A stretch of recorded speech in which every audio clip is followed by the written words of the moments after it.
Stake क्या होता है? स्टेक आपको पता होगा, स्टेक आपका वन साइड ओपन होता है और अनदर साइड आपका वो क्लोज होता है, और स्टेक में आपका लिफो ऑर्डर मेंटेन रहता है, ठीक है ना। Last in first out order जो है वो वहाँ पर होता है।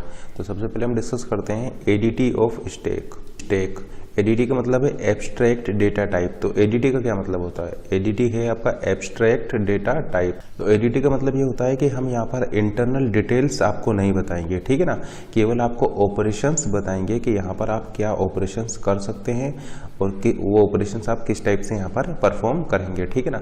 तो एडीटी ऑफ स्टेक का मतलब आप ऐसा समझ सकते हैं, एडीटी का मतलब क्या होता है? एडीटी का मतलब हो जाएगा एब्स्ट्रैक्ट डेटा टाइप, और एब्स्ट्रैक्ट डेटा टाइप का मतलब ये होता है कि internal details not shown to you, only operations are known to you and only defined operations you can perform, ठीक है ना।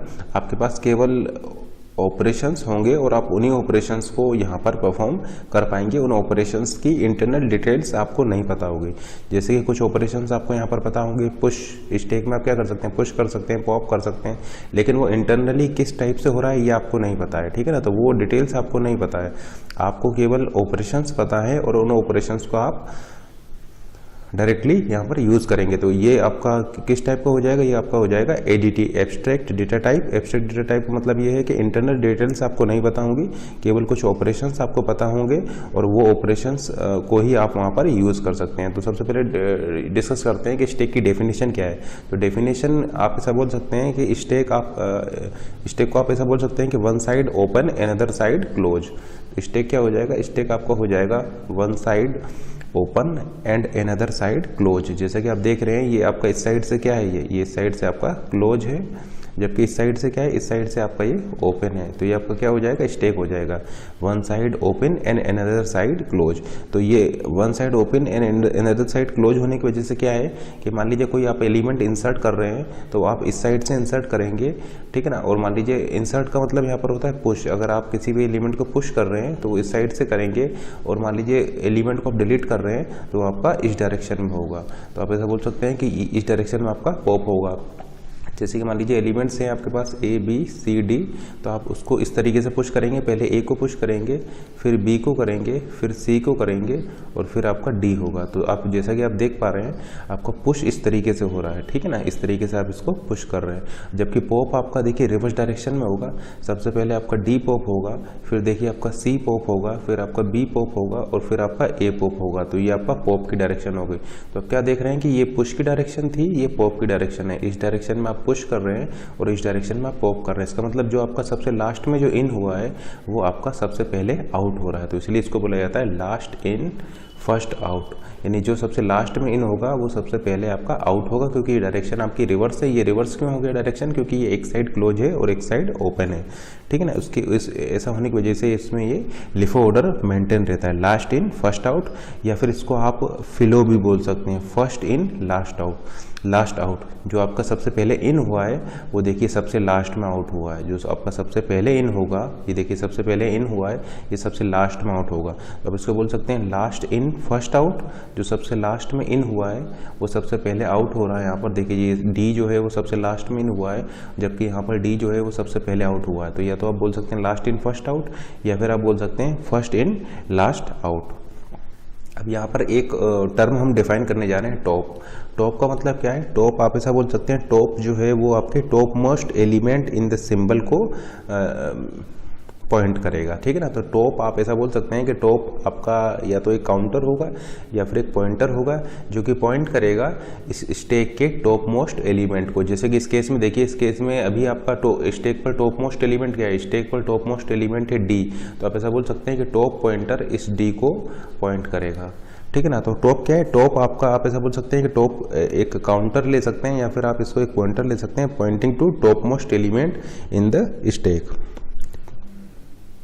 ठीक है ना। तो टॉप जो है वो या तो आप काउंटर ले सकते हैं या फिर आप पॉइंटर ले सकते हैं जो कि पॉइंट करेगा top most element in the stack. और यहाँ पर आपका लिफो या फिर फिलो ऑर्डर मेंटेन रहता है, लास्ट इन फर्स्ट आउट या फिर फर्स्ट इन लास्ट आउट। ये ऑर्डर आपके यहाँ पर मेंटेन रहेंगे, क्योंकि यहाँ पर रिस्ट्रिक्शन क्या है कि ये वन साइड ओपन है और अनदर साइड आपका ये क्लोज है। अब यहाँ पर हम इस स्टेक की एडीटी के बारे में डिस्कस करते हैं। यहाँ पर आप स्टेक के क्या क्या एडीटी हैं, एडीटी का मतलब क्या क्या ऑपरेशन आप यहाँ पर परफॉर्म कर सकते हैं, ठीक है ना, क्या क्या ऑपरेशन आप स्टेक पर परफॉर्म कर सकते हैं वो हम डिस्कस करते हैं। तो हम नेक्स्ट हम डिस्कस करने जा रहे हैं एडीटी ऑफ स्टेक। तो देखिए यहाँ पर आपके 3 टाइप के आपके ऑपरेशन होते हैं। फर्स्ट हो जाएगा आपका स्टैंडर्ड ऑपरेशन। स्टैंडर्ड ऑपरेशन, तो स्टैंडर्ड ऑपरेशन में आपका एक तो होता है पुश ऑपरेशन या फिर एक होता है आपका पॉप ऑपरेशन। ये 2 आपके स्टैंडर्ड ऑपरेशन हो जाएंगे, push operation and pop operation, ये आपके हो गए स्टैंडर्ड ऑपरेशन। नेक्स्ट आपके ऑपरेशन होते हैं यहाँ पर स्टेटस ऑपरेशन। स्टेटस ऑपरेशन क्या करते हैं कि आपके यहाँ पर जो है स्टेक का स्टेटस बताते हैं, ठीक है ना। तो डिस्कस कर रहे हैं हम एडीटी ऑफ स्टेक। तो उसमें फर्स्ट ऑपरेशन है standard operation, push operation and pop operation, ये आपके स्टैंडर्ड ऑपरेशन हो जाएंगे। सेकंड आपके यहाँ पर होते हैं status operation. Status operation stack का स्टेटस बताते हैं, जैसे कि इज फुल आपका ये बताएगा कि आपका जो स्टेक है वो फुल है या नहीं है। इसी तरीके से आपका एक स्टेटस ऑपरेशन हो जाता है इज एम्प्टी आपको ये बताएगा कि आपका स्टेक एम्प्टी है या नहीं है, ठीक है ना। तो ये 2 आपके स्टेटस ऑपरेशन हैं जो कि आपके स्टेक के स्टेटस को बताएंगे, is full is empty. Is full आप यूज करेंगे ये चेक करने के लिए कि आपका स्टेक फुल है या नहीं है। उसी तरीके से इज एम्प्टी आप यूज करेंगे ये चेक करने के लिए कि आपका स्टेक एम्प्टी है या नहीं है। उसी तरीके से एक और थर्ड टाइप के ऑपरेशन होते हैं जिनको हम बोलते हैं नॉन स्टैंडर्ड ऑपरेशन। तो नॉन स्टैंडर्ड ऑपरेशन में आप ऐसा बोल सकते हैं कि फर्स्ट हो जाएगा आपका पीप ऑपरेशन एंड सेकंड हो जाएगा आपका चेंज ऑपरेशन, ठीक है ना। तो ये पीप ऑपरेशन और चेंज ऑपरेशन ये आपके हो जाएंगे नॉन स्टैंडर्ड ऑपरेशन। तो इन ऑपरेशंस को अब हम यहाँ पर 1 बाय 1 डिस्कस करते हैं, ठीक है ना। स्टैंडर्ड ऑपरेशन हो जाएंगे push and pop, status operation हो जाएंगे is full is empty and non standard operation यहाँ पर हो जाएंगे आपके पीप एंड चेंज। और ये 3 ऑपरेशन हमने आपको बताए स्टैंडर्ड, स्टेटस और नॉन स्टैंडर्ड, इनको हम बोलते हैं एडीटी ऑफ स्टेक। यानी इस टाइप के ऑपरेशंस को हम यहाँ पर स्टेक के ऊपर परफॉर्म कर सकते हैं। मान लीजिए कि आपका जो स्टेक का मैक्सिमम कैपेसिटी है वो 5 है। स्टेक की जो मैक्सिमम कैपेसिटी है वो 5 है। यहाँ पे ऐसा बोल सकते हैं maximum number of element in the stack is equal to 5। ये मान लीजिए लेट से आपका स्टेक है जिसकी मैक्सिमम कैपेसिटी आपका 5 है। 0 1 2 3 एंड 4। तो ये आप जैसे कि यहाँ पर देख पा रहे हैं इस स्टेक की कैपेसिटी कितनी है 5, 0 to 4, ये आपके टोटल 5 कैपेसिटी का स्टेक है। इसमें आपके टोटल 5 एलिमेंट यहाँ पर आ सकते हैं। अब एक पॉइंटर हम डिफाइन करने जा रहे हैं टॉप क्या करेगा, टॉप आपका एक पॉइंटर होगा जो कि पॉइंट करेगा टॉप मोस्ट एलिमेंट जो कि इस स्टेक में होगा, ठीक है ना। इस स्टेक के टॉप मोस्ट एलिमेंट को ये टॉप पॉइंटर जो है वो पॉइंट करेगा। तो स्टार्टिंग में चूंकि आपका स्टेक एम्प्टी है तो ये टॉप क्या करेगा, टॉप आपका आउटसाइड तो टॉप आपका आउटसाइड पॉइंट करेगा, ठीक है ना। अगर मान लीजिए आपका स्टेक एम्प्टी है तो ये टॉप पॉइंटर जो है ये आपका इस स्टेक के आउटसाइड पॉइंट करेगा, क्योंकि आपका इस स्टेक में कोई भी एलिमेंट नहीं है, ठीक है ना। अगर आपका स्टेक एम्प्टी होगा तो उस केस में स्टेक में आपका कोई भी एलिमेंट नहीं होगा, तो ये जो टॉप पॉइंटर होगा ये इस स्टेक के आउटसाइड पॉइंट करेगा। तो आप ऐसा बोल सकते हैं कि जब स्टेक आपका एम्प्टी होगा तब लेट से टॉप की वैल्यू -1 होगी। लेट से टॉप आपका यहाँ पर पॉइंट कर रहा है, -1 पर पॉइंट कर रहा है, ठीक है ना, क्योंकि स्टेक आपका क्या है, एम्प्टी है। तो आप ऐसा बोल सकते हैं कि अगर आपका टॉप पॉइंटर जो है वो आउटसाइड दिस स्टेक अगर पॉइंट कर रहा है, इसका मतलब स्टेक आपका क्या हो जाएगा, एम्प्टी हो जाएगा। और लेट से अगर टॉप आपका 0.0 पर पॉइंट कर रहा है, इसका मतलब आपके स्टेक में एक एलिमेंट है। अगर आपका टॉप 0 को पॉइंट कर रहा है, इसका मतलब स्टेक में आपका एक एलिमेंट है। टॉप 1 को पॉइंट कर रहा है, इसका मतलब स्टेक में आपके 2 एलिमेंट होंगे। इसी तरीके से अगर लेट से टॉप आपका 4 को पॉइंट कर रहा है, इसका मतलब आपके स्टेक में 1 2 3 4 एंड 5 यानी आपके स्टेक में टोटल 5 एलिमेंट्स होंगे, ठीक है ना। आप ऐसा बोल सकते हैं कि अगर आपका जो स्टेक वो अगर एम्प्टी है तो टॉप आपका 0 से लेकर के 4 तक इस रेंज में कहीं भी पॉइंट नहीं करेगा। अगर आपका स्टेक एम्प्टी है तो जो टॉप पॉइंटर होगा वो 0 से लेकर के 4 वाली जो रेंज है, इस रेंज में कहीं भी पॉइंट नहीं करेगा। इसके अलावा वो कहीं किसी दूसरी जगह पॉइंट करेगा। लेट से आप टॉप की वैल्यू -1 करेंगे, इसका मतलब होगा कि स्टेक आपका एम्प्टी है। या आप टॉप की वैल्यू कुछ भी ले सकते हैं, any number except 0 to 4, any number except 0 to 4 अगर आप टॉप को असाइन करेंगे तो इसका मतलब हो जाएगा कि स्टैक आपका एम्प्टी है। लेट से आप टॉप की वैल्यू 1000 कर देते हैं तो इसका मतलब भी हो जाएगा कि स्टैक एम्प्टी है, क्योंकि जो स्टैक है इसका मतलब भी हो जाएगा स्टैक एम्प्टी है, क्योंकि जो टॉप पॉइंटर है वो इस रेंज में आपका पॉइंट नहीं कर रहा है, ठीक ना। तो अगर टॉप की वैल्यू -1 है, इसका मतलब भी आप ऐसा बोल सकते हैं कि स्टैक एम्प्टी है, या टॉप की वैल्यू लेट से आपका 6 है, लेट से टॉप इक्वल टू 6 है, इसका मतलब भी आप ऐसा बोल सकते हैं कि स्टैक आपका एम्प्टी है, क्योंकि आपकी जो स्टैक की रेंज है वो 0 से लेकर के 4 तक होगी, ठीक है ना। क्योंकि जो आपकी जो स्टैक है इसकी कैपेसिटी आपकी 5 है, तो यहाँ पर जो रेंज हो जाएगा वो 0 से लेकर के 4 तक होगी। लेकिन जनरली हम इसको लेते हैं, ठीक है ना, टॉप की वैल्यू -1 लेते हैं, ये रिप्रेजेंट करने के लिए कि स्टैक आपका एम्प्टी है। लेट से अगर आपका टॉप यहाँ पर पॉइंट कर रहा है तो हम ये एज्यूम करेंगे कि स्टैक आपका एम्प्टी है। अब देखिए पुश ऑपरेशन को हम देखते हैं। लेट से आप यहाँ पर एक एलिमेंट ए को पुश करने जा रहे हैं, तो पुश करने के लिए और अभी आपका स्टैक कहाँ पर होगा, अभी आपका टॉप पॉइंटर कहाँ पर होगा, टॉप पॉइंटर आपका है यहाँ पर, ठीक है ना। टॉप पॉइंटर आपका -1 को पॉइंट कर रहा है, टॉप पॉइंटर आपका -1 को पॉइंट कर रहा है और स्टैक आपका एम्प्टी है। आप क्या करना चाह रहे हैं कि इसमें एक एलिमेंट ए को पुश करना चाह रहे हैं, तो सबसे पहले आप क्या करेंगे, टॉप पॉइंटर को इस स्टैक के अंदर लाएंगे, टॉप पॉइंटर को इस स्टैक के अंदर लाएंगे। इसका मतलब अभी टॉप कहाँ पर है, टॉप है -1 पर, यानी आप यहाँ पर लिख देंगे top plus plus, top plus plus. तो ऐसा करते ही आपका जो टॉप जो पहले -1 पर था वो अब कहाँ पर आ जाएगा, टॉप आपका 0 पर आ जाएगा। तो ये टॉप आपका यहाँ पर 0 पर आ जाएगा। एंड देन लेट्स ये जो स्टैक है, इस स्टैक का नेम एस है, ये जो स्टैक है 5 एलिमेंट का जो स्टैक है इसका नेम लेट्स से एस है। देन आप यहाँ पर इस एलिमेंट को पुश कर देंगे, यानी इंसर्ट कर देंगे। तो आप लिख देंगे S top is equal to A. तो आपका ये जो एलिमेंट ए है वो यहाँ पर आपका पुश हो जाएगा, ठीक है ना। और टॉप अब किसको पॉइंट करेगा, टॉप आपका 0 को पॉइंट करने लग जाएगा। यानी 0 को पॉइंट करने का मतलब क्या है कि आपके स्टैक में अभी एक एलिमेंट है। तो आपने क्या किया, टॉप को इंक्रीमेंट किया, टॉप को, क्योंकि टॉप किसको पॉइंट करता है, टॉप पॉइंट करता है आपके टॉप मोस्ट एलिमेंट को। तो अगर आपको कोई अगला नेक्स्ट एलिमेंट को इंसर्ट कराना है या पुश कराना है तो सबसे पहले आपको इस टॉप पॉइंटर को इंक्रीमेंट करना होगा एंड देन आप उस एलिमेंट को यहाँ पर इंसर्ट करेंगे। तो आपने यहाँ पर लिखा टॉप प्लस प्लस, यानी उस टॉप को आपने इंक्रीमेंट किया, इंक्रीमेंट करने के बाद आप उस एलिमेंट को यहाँ पर इंसर्ट कर देंगे, क्योंकि टॉप आपका रिप्रेजेंट करता है टॉप मोस्ट एलिमेंट को, ठीक है ना। इसी तरीके से लेट से आपको बी को इंसर्ट करना है तो फिर आप टॉप प्लस प्लस करेंगे और बी को यहाँ पर इंसर्ट कर देंगे। फिर आपको सी को इंसर्ट करना है तो आप टॉप प्लस प्लस करेंगे और उसको यहाँ पर इंसर्ट कर देंगे। इसी तरीके से आपको डी को इंसर्ट करना है तो फिर आप टॉप को टॉप प्लस प्लस करेंगे। तो टॉप प्लस प्लस करते ही टॉप अब आपका 3 पर आ जाएगा और आपका डी इंसर्ट हो जाएगा। अब टॉप पॉइंट कर रहा होगा 3 को। फिर लेट से आपको अगर ई को इंसर्ट करना है तो आप टॉप की वैल्यू टॉप प्लस प्लस करेंगे तो आपका टॉप अब 4 को पॉइंट करेगा और आप यहाँ पर ई को इंसर्ट कर देंगे। अब इस केस में आप क्या देख रहे हैं कि आपका जो स्टैक है वो आपका फुल हो गया है। जो आपका स्टैक है वो अब आपका यहाँ पर फुल हो चुका है, ठीक है ना। तो अगर टॉप की वैल्यू 4 हो जाती है, ये टॉप आप ऐसा बोल सकते हैं कि अगर टॉप की वैल्यू n-1 हो जाती है, जैसे कि n की वैल्यू यहाँ पर 5 थी तो n-1 हो जाएगा आपका 4। तो अगर टॉप की वैल्यू 4 हो जाती है इसका मतलब स्टैक आपका फुल हो जाएगा या स्टैक आपका ओवरफ्लो कर जाएगा, ठीक है ना। तो अब आप यहाँ पर चूंकि स्टैक आपका फुल हो चुका है तो अब आप यहाँ पर किसी नए एलिमेंट को पुश नहीं कर सकते। इसका मतलब आपको पुश करने से पहले ये कंडीशन यहाँ पर चेक करना होगा कि स्टैक कहीं आपका फुल तो नहीं है।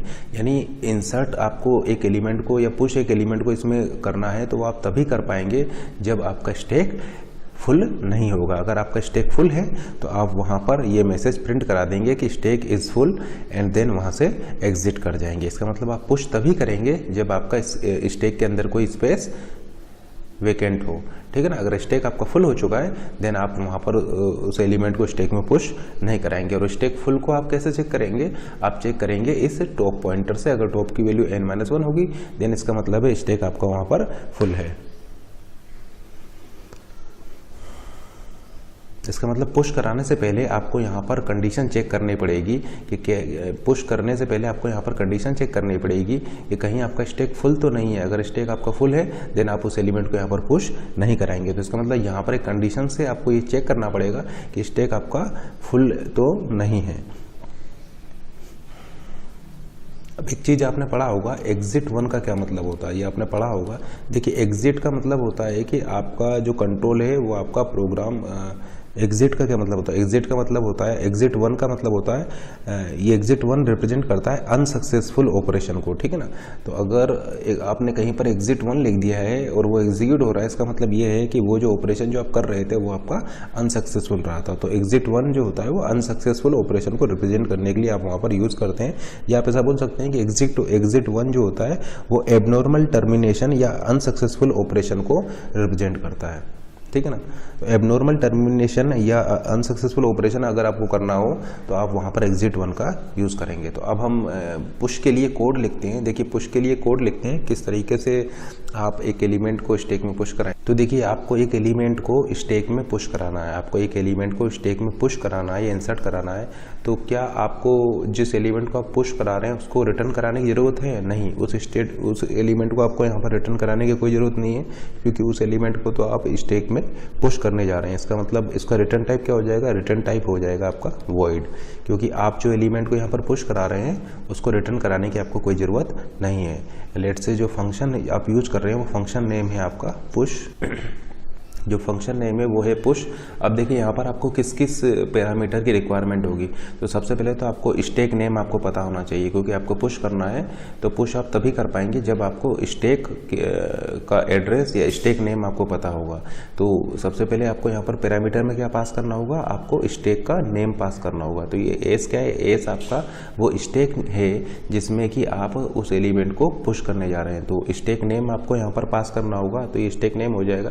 सेकेंड आपको चूंकि ये भी चेक करना है कि स्टैक आपका फुल तो नहीं है, उसके लिए आपको ये इस स्टैक की मैक्सिमम कैपेसिटी की इन्फॉर्मेशन भी आपको पास करना होगा। तो सेकंड पैरामीटर आप यहाँ पर पास करेंगे साइज ऑफ स्टैक, तो ये हो जाएगा नेम ऑफ स्टैक, ये हो जाएगा size of stack. Third information आपको ये टॉप पॉइंटर के बारे में पता होना चाहिए, ठीक है ना, क्योंकि जब टॉप पॉइंटर की लोकेशन आपको पता होगा तभी आप उसको इंक्रीमेंट करके वहाँ पर उस एलिमेंट को इंसर्ट कर पाएंगे। तो थर्ड पैरामीटर जो आप यहाँ पर पास करेंगे वो टॉप पॉइंटर को यहाँ पर पास करेंगे, ठीक है ना। तो आपने फर्स्ट पास किया है size of stack, first pass किया है नेम ऑफ स्टैक, सेकंड पास किया है size of stack, third pass किया है टॉप पॉइंटर, और नेक्स्ट पैरामीटर आप यहाँ पर पास करेंगे वो वैल्यू जिसको कि आप इंसर्ट कराने जा रहे हैं। लेट से आप एक्स वैल्यू को इंसर्ट कराने जा रहे हैं इस स्टैक में, तो उसको भी आप यहाँ पर पास करेंगे। ये 4 पैरामीटर की रिक्वायरमेंट होगी आपको पुश करने के लिए, ठीक है ना। और रिटर्न टाइप वॉइड होने का मतलब ये है कि आप वहाँ पर किसी भी एलिमेंट को रिटर्न नहीं करा रहे हैं, क्योंकि एलिमेंट आप इंसर्ट करा रहे हैं तो आपको रिटर्न कराने की वहाँ पर कोई ज़रूरत नहीं है। फिर उसके बाद में आप यहाँ पर कंडीशन चेक करेंगे कि कहीं आपका स्टैक फुल तो नहीं है। तो उसके लिए आपको चेक करना पड़ेगा if top equal n-1, if top equal n-1। इसका क्या मतलब, इसका मतलब है कि स्टैक आपका वहाँ पर फुल हो जाएगा। स्टैक आपका वहाँ अगर टॉप की वैल्यू n-1 होगी, जैसे कि इस केस में देखिए अगर टॉप की वैल्यू 4 होगा तो स्टैक आपका फुल हो जाएगा। तो अगर टॉप की वैल्यू n-1 है, इसका मतलब आप वहाँ पर प्रिंट करा देंगे, ये मैसेज को प्रिंट करा देंगे, print of stack is full, या आप कर सकते हैं stack is overflow, stack is overflow. इसका मतलब स्टैक आपका वहाँ पर फुल हो चुका है, अतः आप स्टैक आपका फुल हो चुका है, इसलिए आप इस एलिमेंट एक्स को इस स्टैक में इंसर्ट नहीं करा सकते। और फिर एबनॉर्मल टर्मिनेशन के लिए आप यहाँ पर एग्जिट 1 का यूज़ कर लेंगे। तो एग्जिट 1 लगाते ही आपका जो कंट्रोल है वो इस प्रोग्राम पुश से बाहर आ जाएगा, ठीक है ना। तो एग्जिट 1 से आप यहाँ से इस प्रोग्राम से एग्जिट कर जाएंगे, क्योंकि आप इस एलिमेंट एक्स को यहाँ पर इंसर्ट नहीं कर सकते। एल्स लेट से आपका स्टैक फुल नहीं है, लेट से अगर स्टैक आपका फुल होगा तब तो आप यहाँ से एग्जिट कर जाएंगे, और स्टैक आपका फुल नहीं है तो आप क्या करेंगे, उस एलिमेंट को इंसर्ट करा देंगे। तो इंसर्ट कराने के लिए आप क्या करेंगे, सबसे पहले आप टॉप प्लस प्लस करेंगे, उस टॉप पॉइंटर को, लेट से टॉप पॉइंटर आपका यहाँ पर है तो टॉप पॉइंटर को इंक्रीमेंट करेंगे, टॉप प्लस प्लस करेंगे, एंड देन उस एलिमेंट को आप यहाँ पर इंसर्ट करा देंगे। स्टैक नेम था आपका S top is equal to x, उस एलिमेंट को आप इंसर्ट करा के और इस फंक्शन को क्लोज कर देंगे। तो ये आपका पुश ऑपरेशन का यहाँ पर कोड हो जाएगा। तो ये जो कोड है इसमें आप ध्यान दीजिए, आपका जो एलिमेंट x है वो स्टैक एस में आपका यहाँ पर पुश हो जा रहा है। इसके लिए आपको टॉप को इंक्रीमेंट करना पड़ रहा है, ठीक है ना। और यहाँ पर आपको किसी भी टाइप का कोई एलिमेंट को रिटर्न करने की जरूरत नहीं है, इसलिए हमने यहाँ पर वॉइड यहाँ पर इसका रिटर्न टाइप यहाँ पर यूज़ किया हुआ है। अब इस कोड की हम टाइम कॉम्प्लेक्सिटी देखते हैं। लेट से आपको एक एलिमेंट को इंसर्ट कराना है या एक एलिमेंट को पुश कराना है, तो ये इसकी कितने टाइम लेगा। तो जैसे कि आप देख पा रहे हैं ये आपका कॉन्स्टेंट टाइम लेगा, यानी ऑर्डर ऑफ 1 टाइम इसका टाइम कॉम्प्लेक्सिटी हो जाएगा। यानी एक कॉन्स्टेंट टाइम में आप एक एलिमेंट को स्टैक में पुश करा सकते हैं, ठीक है ना। तो आप ऐसा बोल सकते हैं कि ऑर्डर ऑफ 1 कांस्टेंट टाइम इसकी टाइम कॉम्प्लेक्सिटी हो जाएगा to insert 1 element in this stack, ठीक है ना। एक एलिमेंट को स्टैक में पुश कराने की जो टाइम कॉम्प्लेक्सिटी हो जाएगी वो हो जाएगा आपका ऑर्डर ऑफ 1। उसी तरीके से इसकी स्पेस कॉम्प्लेक्सिटी आप बता सकते हैं, स्पेस कॉम्प्लेक्सिटी भी इसकी हो जाएगी ऑर्डर ऑफ 1। इसका मतलब इस कोड की टाइम कॉम्प्लेक्सिटी भी ऑर्डर ऑफ 1 है और इसकी स्पेस कॉम्प्लेक्सिटी भी ऑर्डर ऑफ 1 है। लेकिन लेट से अगर आपको n एलिमेंट को स्टैक में इंसर्ट कराना है तो फिर n एलिमेंट्स को स्टैक में पुश कराने की या इंसर्ट कराने की जो टाइम कॉम्प्लेक्सिटी हो जाएगी वो हो जाएगी ऑर्डर ऑफ n, क्योंकि देखिए एक एलिमेंट को स्टैक में पुश करने की टाइम कॉम्प्लेक्सिटी है ऑर्डर ऑफ 1, तो n एलिमेंट को स्टैक में पुश करने की टाइम कॉम्प्लेक्सिटी हो जाएगा order of 1 into n is equal to order of n। इसका मतलब आप ऐसा बोल सकते हैं कि अगर आपको n एलिमेंट को स्टैक में इंसर्ट कराना है तो उस केस में टाइम कॉम्प्लेक्सिटी हो जाएगी order of n, total time complexity हो जाएगी ऑर्डर ऑफ n, ठीक है ना। और एक एलिमेंट को स्टैक में पुश कराने की टाइम कॉम्प्लेक्सिटी है ऑर्डर ऑफ 1। अब नेक्स्ट हम ऑपरेशन डिस्कस कर रहे हैं पॉप ऑपरेशन। पॉप ऑपरेशन में आप एलिमेंट को स्टैक से डिलीट करेंगे, या आप ऐसा बोल सकते हैं कि पॉप ऑपरेशन में आप इस एलिमेंट को स्टैक से पॉप करें। तो लेट से आप वही एग्जांपल हम ले रहे हैं n इज इक्वल टू 5 और आपका स्टैक में आपने a b c d and E को पुश करा रखा है 0 1 2 3 एंड 4। लेट से आपका टॉप यहाँ पर पॉइंट कर रहा है ई पर, तो लेट से आपको ई को पॉइंट कराना है तो आप क्या करेंगे, यहाँ पर सबसे पहले एक वेरिएबल मान लेंगे। लेट से आपको पॉप कराना है तो आप क्या करेंगे, यहाँ पर एक वेरिएबल मान लेंगे। लेट से आपने मान लिया इंट y, ठीक है ना, एक वेरिएबल मान लेंगे और उसमें उस टॉप वाले एलिमेंट को सबसे पहले स्टोर करा लेंगे। लेट से स्टैक नेम यहाँ पर s है, स्टैक का नेम आपका s है और ये टॉप पॉइंटर इसको पॉइंट कर रहा है, टॉप मोस्ट एलिमेंट को टॉप पॉइंटर पॉइंट करा रहा है। तो आप यहाँ पर सबसे पहले इसको स्टोर करा लेंगे तो y में ये वैल्यू e जो है आपका स्टोर हो जाएगा एंड देन आप टॉप को डिक्रीमेंट कर देंगे। अब टॉप की वैल्यू आप डिक्रीमेंट करके 3 कर देंगे, यानी आप लिख देंगे यहाँ पर top is equal to top -1 या टॉप माइनस।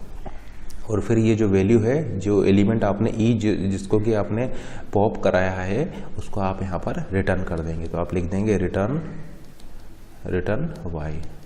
अब इसका मतलब आप इसको रिटर्न करा रहे हैं, किसको रिटर्न करा रहे हैं, एक इंटीजर को रिटर्न करा रहे हैं। तो इसका रिटर्न टाइप आप क्या ले लेंगे, यहाँ पर इस फंक्शन का रिटर्न टाइप ले लेंगे आप इंट, क्योंकि आप यहाँ पर इंटीजर को रिटर्न करा रहे हैं। तो आप यहाँ क्या देख रहे हैं कि जब आप एक एलिमेंट को पॉप करेंगे या डिलीट करेंगे तो आप इस टॉप वाले पॉइंटर की जो पोजीशन है उसको डिक्रीमेंट करेंगे। इसका मतलब अगर आपको ई को पॉप करना है तो आपका टॉप को आप टॉप -1 कर देंगे तो आपका अब टॉप इसको पॉइंट करने लग जाएगा। और उसी तरीके से लेट से अगर आपको डी को डिलीट करना है तो फिर आप डी को पॉप कराना है तो फिर आप उस केस में फिर again top is equal to top -1 लिख देंगे, यानी टॉप पॉइंटर अब आपका इस 2 को पॉइंट करने लग जाएगा। एंड लेट से अगर आपको सी को पॉप कराना है तो सी को पॉप आप करा देंगे, अब आपका जो टॉप पॉइंटर है वो आपका 1 को पॉइंट करने लग जाएगा।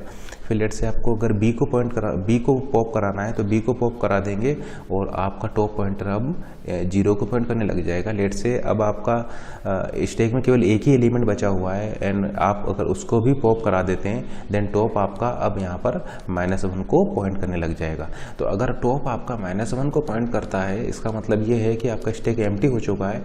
अब चूंकि स्टैक आपका एम्प्टी हो चुका है, अब आप यहाँ पर स्टैक एम्प्टी होने का मतलब है उसमें अब एक भी एलिमेंट नहीं है, तो आप उसमें से अब एलिमेंट को डिलीट नहीं कर सकते हैं।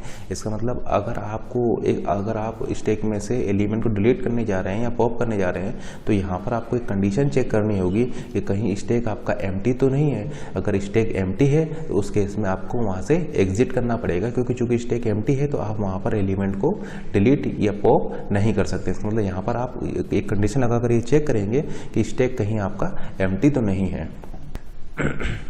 और पॉप करने के केस में आप क्या करते हैं, पॉप करने के केस में आप स्टॉप पॉइंटर को डिक्रीमेंट करते हैं, ठीक है ना। लेट से आपको इसको ई को पॉप करना है तो पॉप करने के बाद में आप स्टॉप वाले पॉइंटर को 1 से डिक्रीमेंट कर देंगे, क्योंकि ये आपका पॉप हो चुका है। अब क्योंकि देखिए ये आपका पॉप हो चुका है, अब स्टैक में टॉप मोस्ट एलिमेंट क्या रहेगा, स्टैक में टॉप मोस्ट एलिमेंट आपका डी हो जाएगा। इसका मतलब आपको टॉप की वैल्यू को 1 से डिक्रीमेंट करना होगा, यानी पॉप करने के बाद में आपका जो ये टॉप पॉइंटर है वो 1 से डिक्रीमेंट हो जाएगा, क्योंकि अब आपका टॉप मोस्ट एलिमेंट जो है वो डी हो जाएगा। ई के पॉप होने के बाद आपका टॉप मोस्ट एलिमेंट डी हो जाएगा, तो इसलिए आपको टॉप को 1 से डिक्रीमेंट करना। और अगर मान लीजिए टॉप आपका -1 को पॉइंट कर रहा है, इसका मतलब ये है कि टॉप पॉइंटर आपका इस स्टैक के आउटसाइड पॉइंट कर रहा है। अगर टॉप की वैल्यू -1, इसका मतलब क्या है, इसका मतलब जो टॉप पॉइंटर है ये स्टैक के आउटसाइड पॉइंट कर रहा है। इसका मतलब आपका जो स्टैक है वो एम्प्टी है, तो उस केस में आप ये पॉप ऑपरेशन इस पर परफॉर्म नहीं करा सकते हैं, तो आपको यहाँ पर एग्जिट करना होगा। तो अब हम इस पॉप ऑपरेशन के लिए कोड लिखते हैं। तो देखिए यहाँ पर इस पॉप का रिटर्न टाइप हमें इंट लेना होगा, क्योंकि जिस एलिमेंट को आप पॉप करा रहे हैं हो सकता है कि उस एलिमेंट की आपको कोई रिक्वायरमेंट हो, तो उस एलिमेंट जिसको कि आप पॉप करा रहे हैं उसको हम यहाँ पर रिटर्न करेंगे। ठीक है, लेट से अगर आप ई को पॉप करा रहे हैं तो इस ई को हम यहाँ पर रिटर्न करेंगे। तो इसलिए हमने यहाँ पर इसका रिटर्न टाइप ले लिया है इंट पॉप, क्योंकि हो सकता है कि जो एलिमेंट आप पॉप करा रहे हैं उसकी आपको रिक्वायरमेंट हो, तो इसलिए इसका रिटर्न टाइप ले लिया हमने इंट पॉप। अब देखिए यहाँ पर हमें क्या क्या पैरामीटर की रिक्वायरमेंट होगी। हमें यहाँ पर स्टैक नेम की रिक्वायरमेंट होगी, तो हमने यहाँ पर स्टैक नेम एस को पास कर लिया। अब देखिए क्या यहाँ पर हमें एन की जरूरत पड़ेगी, नहीं। इस पॉप ऑपरेशन में हमें साइज ऑफ स्टैक की कोई रिक्वायरमेंट नहीं है, इसका मतलब हम एन को यहाँ पर छोड़ भी सकते हैं। लेकिन देखिए हमें टॉप पॉइंटर की रिक्वायरमेंट पड़ेगी, ठीक है ना, हमें टॉप पॉइंटर की रिक्वायरमेंट पड़ेगी, तो हम यहाँ पर इस टॉप पॉइंटर को पास कर लेंगे। ठीक है ना, तो ये 2 पैरामीटर की रिक्वायरमेंट हमें होगी इस पॉप ऑपरेशन के लिए। फिर हम यहाँ पर एक वेरिएबल y डिफाइन करेंगे, जिसमें कि हम यहाँ पर इस टॉप मोस्ट एलिमेंट या वो एलिमेंट जिसको कि हम पॉप करने जा रहे हैं उसको इस y में स्टोर करेंगे। अब देखिए फिर हमें यहाँ पर वो कंडीशन चेक करना पड़ेगा कि कहीं स्टैक आपका एम्प्टी तो नहीं है। तो हम यहाँ पर स्टैक के एम्प्टी वाली कंडीशन को चेक करेंगे। इफ़ टॉप इक्वल -1, अगर टॉप की वैल्यू -1 है, इसका मतलब क्या होगा, इसका मतलब होगा कि स्टैक आपका एम्प्टी है। तो हम यहाँ पर मैसेज प्रिंट करा देंगे stack is empty, stack is underflow, ये हमने मैसेज यहाँ पर प्रिंट करा दिया और इस प्रोग्राम से एग्जिट कर जाएंगे। एल्स अगर मान लीजिए अगर आपका स्टैक एम्प्टी नहीं है, इसका मतलब स्टैक में एलिमेंट्स होंगे, तो आप उस एलिमेंट को स्टैक से पॉप कर सकते हैं। तो आप क्या करेंगे, उस एलिमेंट को आप स्टैक से पॉप करके उस y में स्टोर करा दीजिए, इस वेरिएबल y में स्टोर करा दीजिए। तो s = टॉप एंड देन आप टॉप पॉइंटर को यहाँ पर डिक्रीमेंट कर दीजिए। आप लिख सकते हैं यहाँ पर टॉप माइनस आपका वो टॉप पॉइंटर डिक्रीमेंट हो जाएगा। एंड देन ये जो जिसको कि आपने पॉप किया है उस एलिमेंट को आप यहाँ पर रिटर्न करा दीजिए, रिटर्न y। तो ये आपका पॉप ऑपरेशन का यहाँ पर कोड हो जाएगा। ठीक है ना, तो ये जो कोड है इस कोड की हेल्प से आप स्टैक में से एक एलिमेंट को आप यहाँ पर पॉप कर सकते हैं। इसका मतलब जैसे कि आप देख पा रहे होंगे इस कोड की टाइम कॉम्प्लेक्सिटी क्या हो जाएगा, यानी एक एलिमेंट को अगर आपको स्टैक से पॉप करना है तो उसका जो टाइम लगेगा, आपको टाइम लगेगा ऑर्डर ऑफ 1, यानी एक कॉन्स्टेंट टाइम में एक एलिमेंट को आप स्टैक से पॉप कर सकते हैं। तो आप ऐसा बोल सकते हैं कि इसका जो रनिंग टाइम कॉम्प्लेक्सिटी हो जाएगा to delete an element from stack, वो ऑर्डर ऑफ 1 हो जाएगा। ठीक है ना, इसका मतलब स्टैक से एक एलिमेंट को डिलीट करने की जो टाइम कॉम्प्लेक्सिटी है वो ऑर्डर ऑफ 1 हो जाएगा। एंड लेट्स से अगर आपको n एलिमेंट को स्टैक से डिलीट करना है तो n एलिमेंट्स को स्टैक से डिलीट करने में आपको ऑर्डर ऑफ n टाइम लगेगा। तो ऑर्डर ऑफ n टाइम में आप n एलिमेंट को स्टैक से डिलीट कर सकते हैं, जबकि एक एलिमेंट को स्टैक से डिलीट करने में जो आपका टाइम लगेगा वो ऑर्डर ऑफ 1 लगेगा। और इस कोड की स्पेस कॉम्प्लेक्सिटी क्या होगी, इस कोड की स्पेस कॉम्प्लेक्सिटी हो जाएगी ऑर्डर ऑफ 1। तो टाइम कॉम्प्लेक्सिटी भी ऑर्डर ऑफ 1 है और स्पेस कॉम्प्लेक्सिटी भी ऑर्डर ऑफ 1 है। Is empty and is full operation को तो सबसे पहले हम देखते हैं इज एम्प्टी ऑपरेशन क्या करता है। इज एम्प्टी ऑपरेशन आपका 1 रिटर्न करेगा अगर स्टैक आपका एम्प्टी होगा, अदरवाइज रिटर्न 0। ठीक है ना, तो इज एम्प्टी फंक्शन क्या करेगा, आपका 1 रिटर्न करेगा अगर आपका स्टैक एम्प्टी होगा, अदरवाइज रिटर्न 0। तो आप ऐसा बोल सकते हैं इज एम्प्टी अगर 1 रिटर्न कर रहा है इसका मतलब स्टैक एम्प्टी होगा, और इज एम्प्टी अगर 0 रिटर्न कर रहा है इसका मतलब स्टैक एम्प्टी नहीं होगा। तो सबसे पहले तो देखते हैं हमें यहाँ पर किस पैरामीटर की ज़रूरत पड़ेगी ये चेक करने के लिए कि स्टैक एम्प्टी है या नहीं है। तो एम्प्टी चेक करने के लिए हमें यहाँ पर एक पैरामीटर टॉप की रिक्वायरमेंट होगी। तो उस टॉप को हमने यहाँ पर पास कर लिया है। अब देखिए हम रिटर्न कर रहे हैं 1 को या 0 को, तो आपका इसका रिटर्न टाइप क्या हो जाएगा, इंट हो जाएगा। एंड देन हम यहाँ पर केवल एक कंडीशन चेक करेंगे, इफ़ टॉप इक्वल इक्वल -1। अगर टॉप की वैल्यू -1 है तो हम यहाँ पर ऐसा बोल सकते हैं कि स्टैक आपका क्या हो जाएगा, एम्प्टी हो जाएगा। यानी हम यहाँ पर प्रिंट करा देंगे print of stack is empty. तो जैसे कि आप देख पा रहे हैं, अगर आपका स्टैक फुल होगा, स्टैक आपका जैसे कि आप देख पा रहे हैं, अगर स्टैक आपका एम्प्टी होगा तो उस केस में ये 1 रिटर्न करेगा, और स्टैक अगर आपका एम्प्टी नहीं होगा तो उस केस में ये आपका 0 रिटर्न करेगा। उसी तरीके से अब नेक्स्ट डिस्कस करते हैं इज फुल ऑपरेशन को। इज फुल, तो देखिए फुल चेक करने के लिए आपको क्या पता होना चाहिए, फुल चेक करने के लिए आपको टॉप पता होना चाहिए, टॉप पॉइंटर पता होना चाहिए, और स्टैक का मैक्सिमम साइज आपको पता होना चाहिए। तो ये दो इन्फॉर्मेशन हम एज ए यहाँ पर पैरामीटर पास कर लेते हैं, एंड इसका रिटर्न टाइप भी हम इंटीजर ले लेते हैं, क्योंकि लेट से अगर आपका स्टैक फुल है तो उस केस में हम 1 रिटर्न कराएंगे, और स्टैक फुल नहीं है तो उस केस में हम आपका यहाँ पर 0 रिटर्न कराएंगे। तो इसी तरीके से इसका भी हम कोड लिख सकते हैं, if top equal equal n-1। अगर टॉप की वैल्यू n-1 होगी तो हम ऐसा बोल सकते हैं कि स्टैक आपका फुल हो जाएगा। तो हम यहाँ पर प्रिंट करा देंगे print of stack is full. Stack आपका फुल हो जाएगा इस केस में, और यहाँ पर रिटर्न करेंगे रिटर्न 1। इसका मतलब आप यहाँ पर बोल सकते हैं कि अगर स्टैक आपका फुल होगा तो वो आपका 1 रिटर्न करेगा, और अगर स्टैक आपका फुल नहीं है तो उस केस में ये आपका 0 रिटर्न करेगा। अब एक क्वेश्चन डिस्कस करते हैं। लेट से हमारे पास एक स्टैक है, और उस स्टैक में हम n पुश ऑपरेशन परफॉर्म कर रहे हैं, and then n pop operation perform कर रहे हैं। मतलब आपके पास एक स्टैक है, उस स्टैक में आपने n पुश ऑपरेशंस पहले परफॉर्म किए हुए हैं, यानी n एलिमेंट्स को आपने इंसर्ट किया है, एंड देन आप उसमें n पॉप ऑपरेशंस परफॉर्म कर रहे हैं। एंड कंडीशन यहाँ पर ये गिवन है कि जो आपका पुश ऑपरेशन है और जो आपका जो पॉप ऑपरेशन है वो लेट से आपका 5 यूनिट का टाइम ले रहा है, 5 यूनिट का टाइम ले रहा है इस ऑपरेशन को परफॉर्म करने में। यानी आपको एक एलिमेंट को पुश करना है तो वो 5 यूनिट का टाइम लेगा, आपको एक एलिमेंट को पॉप करना है तो वो 5 यूनिट का टाइम लेगा। तो हम ऐसा बोल सकते हैं 5 unit of time is required to do push and pop operation. And आप ऐसा बोल सकते हैं इन बिटवीन एनी 2 ऑपरेशन जो आपका टाइम लग रहा है वो 4 यूनिट का लग रहा है। इसका मतलब अगर आपको एक पुश ऑपरेशन परफॉर्म आपने किया है और आप एक दूसरा पुश ऑपरेशन परफॉर्म करने जा रहे हैं तो इनके बीच में आपका 4 यूनिट का टाइम होगा।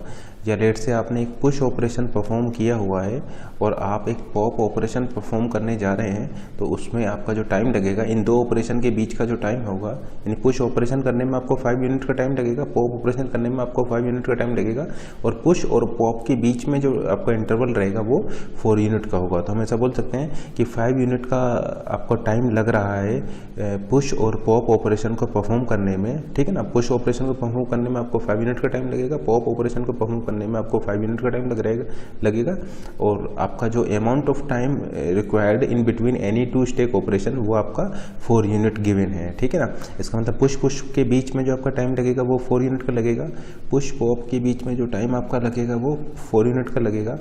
उसी तरीके से आप ऐसा बोल सकते हैं 2 पॉप ऑपरेशन के बीच का जो टाइम होगा वो 4 यूनिट का लगेगा, ठीक है ना। या फिर मान लीजिए कि आपका एक पॉप और पुश ऑपरेशन का जो बीच का जो टाइम होगा वो 4 यूनिट का होगा। तो ये आपका क्वेश्चन में गिवन है, ठीक है ना।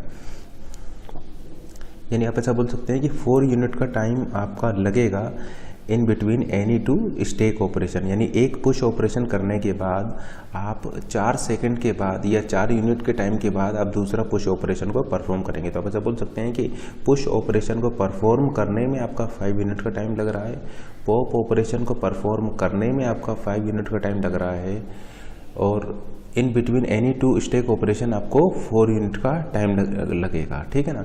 यानी एक पुश ऑपरेशन करने के बाद दूसरा पुश ऑपरेशन आप जब करेंगे वो 4 यूनिट के टाइम के बाद करेंगे, ठीक है ना। या फिर लेट से कि आपकी ये एक पुश ऑपरेशन आपने किया है, अब पॉप ऑपरेशन आपको करना है तो आप 4 यूनिट के बाद करेंगे, ठीक है ना। तो इन बिटवीन एनी 2 स्टैक ऑपरेशन आपको 4 यूनिट का टाइम तक वेट करना पड़ेगा। तो लेट से ये 2 कंडीशन आपका यहाँ पर गिवन है।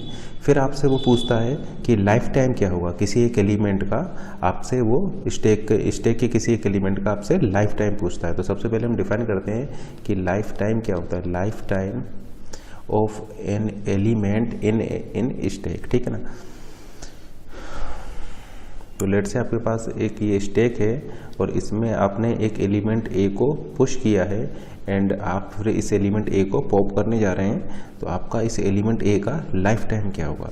तो आप ऐसा बोल सकते हैं कि life time of this element A is equal to after pushing A and before going to pop that element A, how much time this element A is in the stack is called life time of this element A. यानी इस element ए का life time क्या होगा, इस element ए का life time से मेरा यहाँ पर मतलब है कि कितने टाइम तक ये एलिमेंट ए आपका स्टैक में रहा।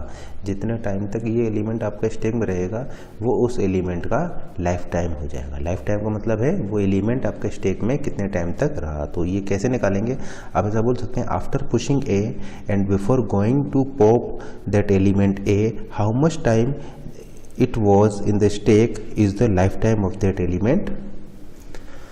ये इसका लाइफ टाइम हो जाएगा। यानी after pushing A and before going to pop that element A, जो इतने टाइम तक वो ए इस स्टेक में रहेगा वो उसका लाइफ टाइम होगा। तो लाइफ टाइम आप कैसे कैलकुलेट करेंगे, after pushing and before going to pop. After pushing and before going to pop,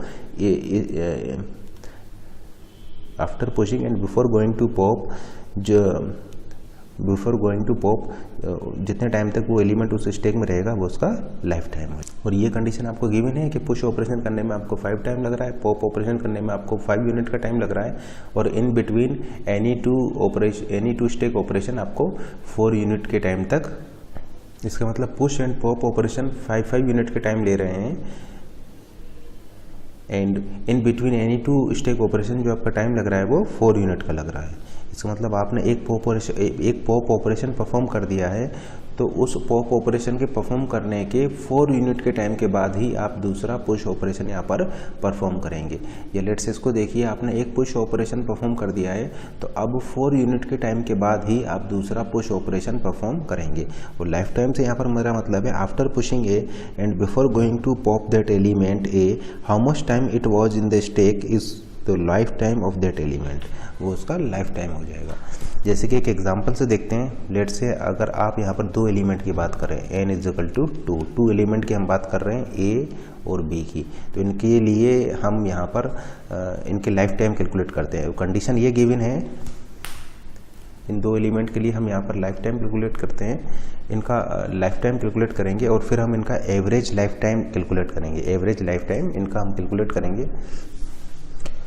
condition यहाँ पर ये गिवन है कि पहले आपने इन दोनों एलिमेंट को पुश किया एंड फिर इन दोनों एलिमेंट को पॉप किया। यानी ऑपरेशन आपने क्या किए हैं, ऑपरेशन आपने किया है पुश ए, सबसे पहले आपने ए को पुश किया, फिर आपने किया है पुश बी को आपने पुश किया, फिर आपने बी को पॉप कर दिया और फिर आपने ए को पॉप कर दिया। तो इस टाइप से आपने ये ऑपरेशन परफॉर्म किए हुए हैं। यानी आपने पहले दोनों एलिमेंट को पुश किया और फिर दोनों एलिमेंट को आप यहाँ पर पॉप कर रहे हैं, और आपको कैलकुलेट करना है average life time of stack. आपको कैलकुलेट करना है यहाँ पर एवरेज स्टेक का एवरेज लाइफ टाइम आपको कैलकुलेट करना है। तो ये कैलकुलेट करने के लिए आप क्या कीजिए, सबसे पहले ए का लाइफ टाइम कैलकुलेट कीजिए, फिर आपका बी का लाइफ टाइम कैलकुलेट कीजिए। और यहाँ पर आपने क्या किया है, आपने कंटिन्यूसली ए और बी दोनों को कंटिन्यूसली आपने पहले पुश ऑपरेशन परफॉर्म किया है एंड देन आपने कंटिन्यूसली पॉप ऑपरेशन को यहाँ पर परफॉर्म किया है। यानी पहले push A push B then pop B pop A, ये ऑपरेशन आपने परफॉर्म किया है। तो सबसे पहले तो हम बी का लाइफ टाइम कैलकुलेट करते हैं। बी का लाइफ टाइम क्या हो जाएगा, तो आप ऐसा बोल सकते हैं after pushing B and before going to pop B, how much time it will be in the stack is called life time of B. यानी देखिए, आप ऐसा बोल सकते हैं आपके पास स्टेक था, आपने ए को पुश किया, अब देखिए आप ए को पुश कर चुके हैं, आपको बी को पुश करना है।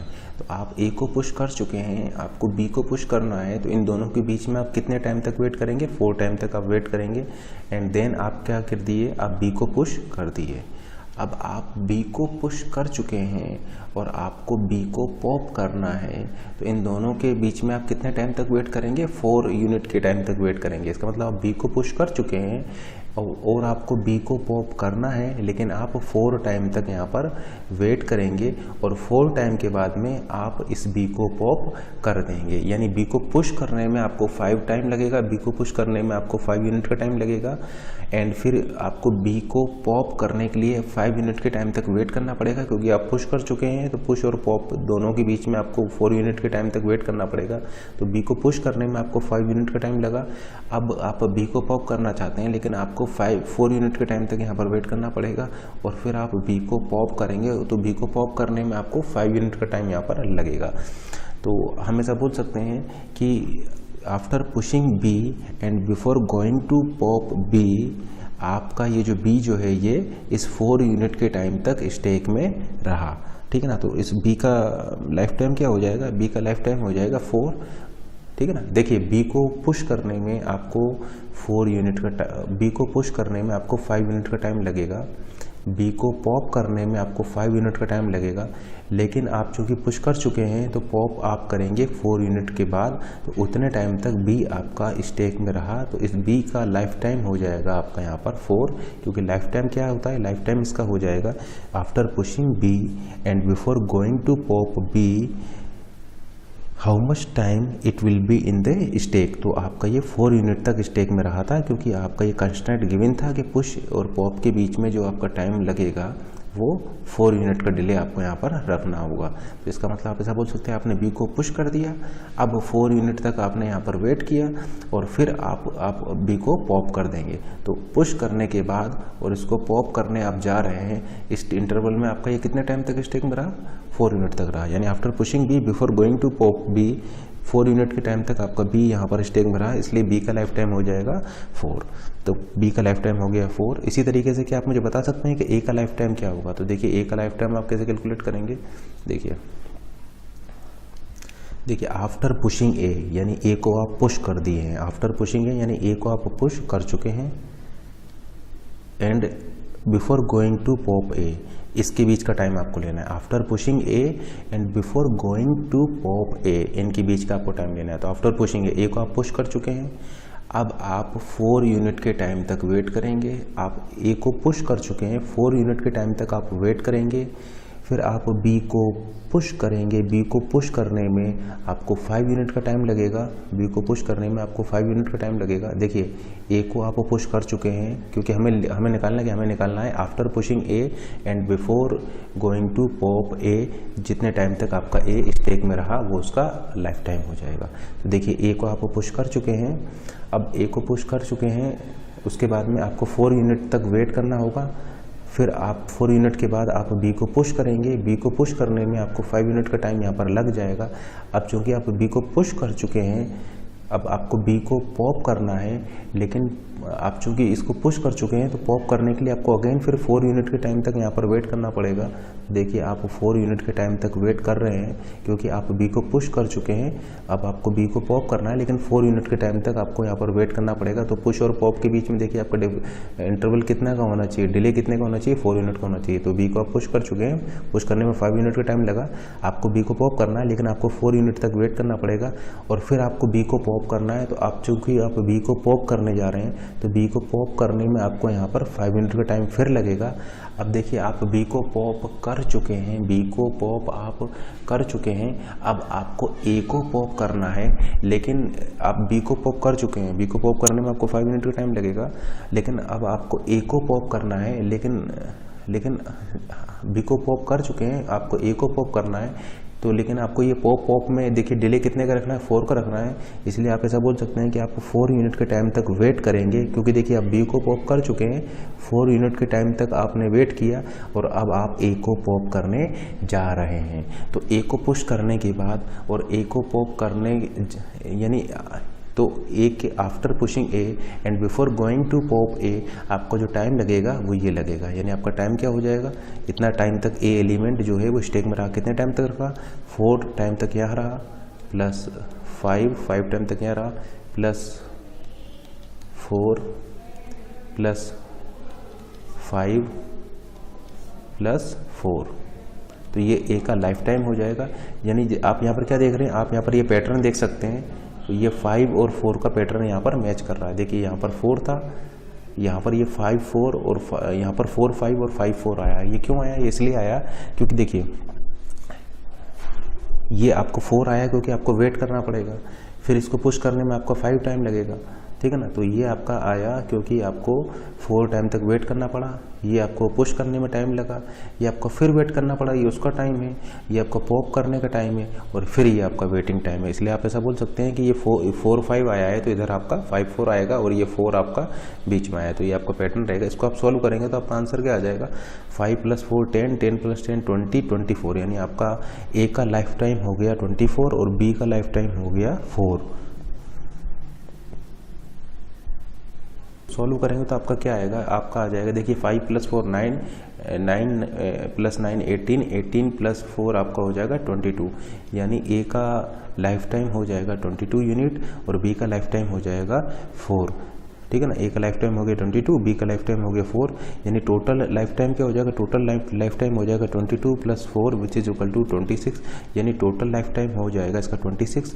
और आप ऐसा बोल सकते हैं कि एवरेज लाइफ टाइम हो जाएगा या average life time of stack हो जाएगा 26 divided by number of element, number of element यहाँ पर 2 है, इज इक्वल टू 13। तो average life time of stack इस केस में आपका 13 हो जाएगा। उसी तरीके से लेट से अब हम चेक करने जा रहे हैं n इज इक्वल टू 3 के लिए। लेट से आपको यहाँ पर 3 एलिमेंट है, 3 एलिमेंट के केस में आपको कैलकुलेट करना है average life time of stack, यानी स्टेक का एवरेज लाइफ टाइम क्या हुआ। तो लेट से आप क्या कर रहे हैं, यहाँ पर पहले एलिमेंट ए को पुश कर रहे हैं, फिर एलिमेंट बी को पुश कर रहे हैं, फिर एलिमेंट सी को पुश कर रहे हैं, एंड देन यानी आपने ए को पुश किया, बी को पुश किया, सी को पुश किया, सी को पॉप किया, बी को पॉप किया, ए को पॉप किया, और उस केस में आपको कैलकुलेट करना है average life time of stack, यानी कंटिन्यूसली पुश ऑपरेशन आपने किए, कंटिन्यूसली 3 पुश ऑपरेशन आपने किए एंड कंटिन्यूसली 3 पॉप ऑपरेशन आपने यहाँ पर परफॉर्म किए, और फिर आपको कैलकुलेट करना है average life time of stack आपका यहाँ पर क्या होगा।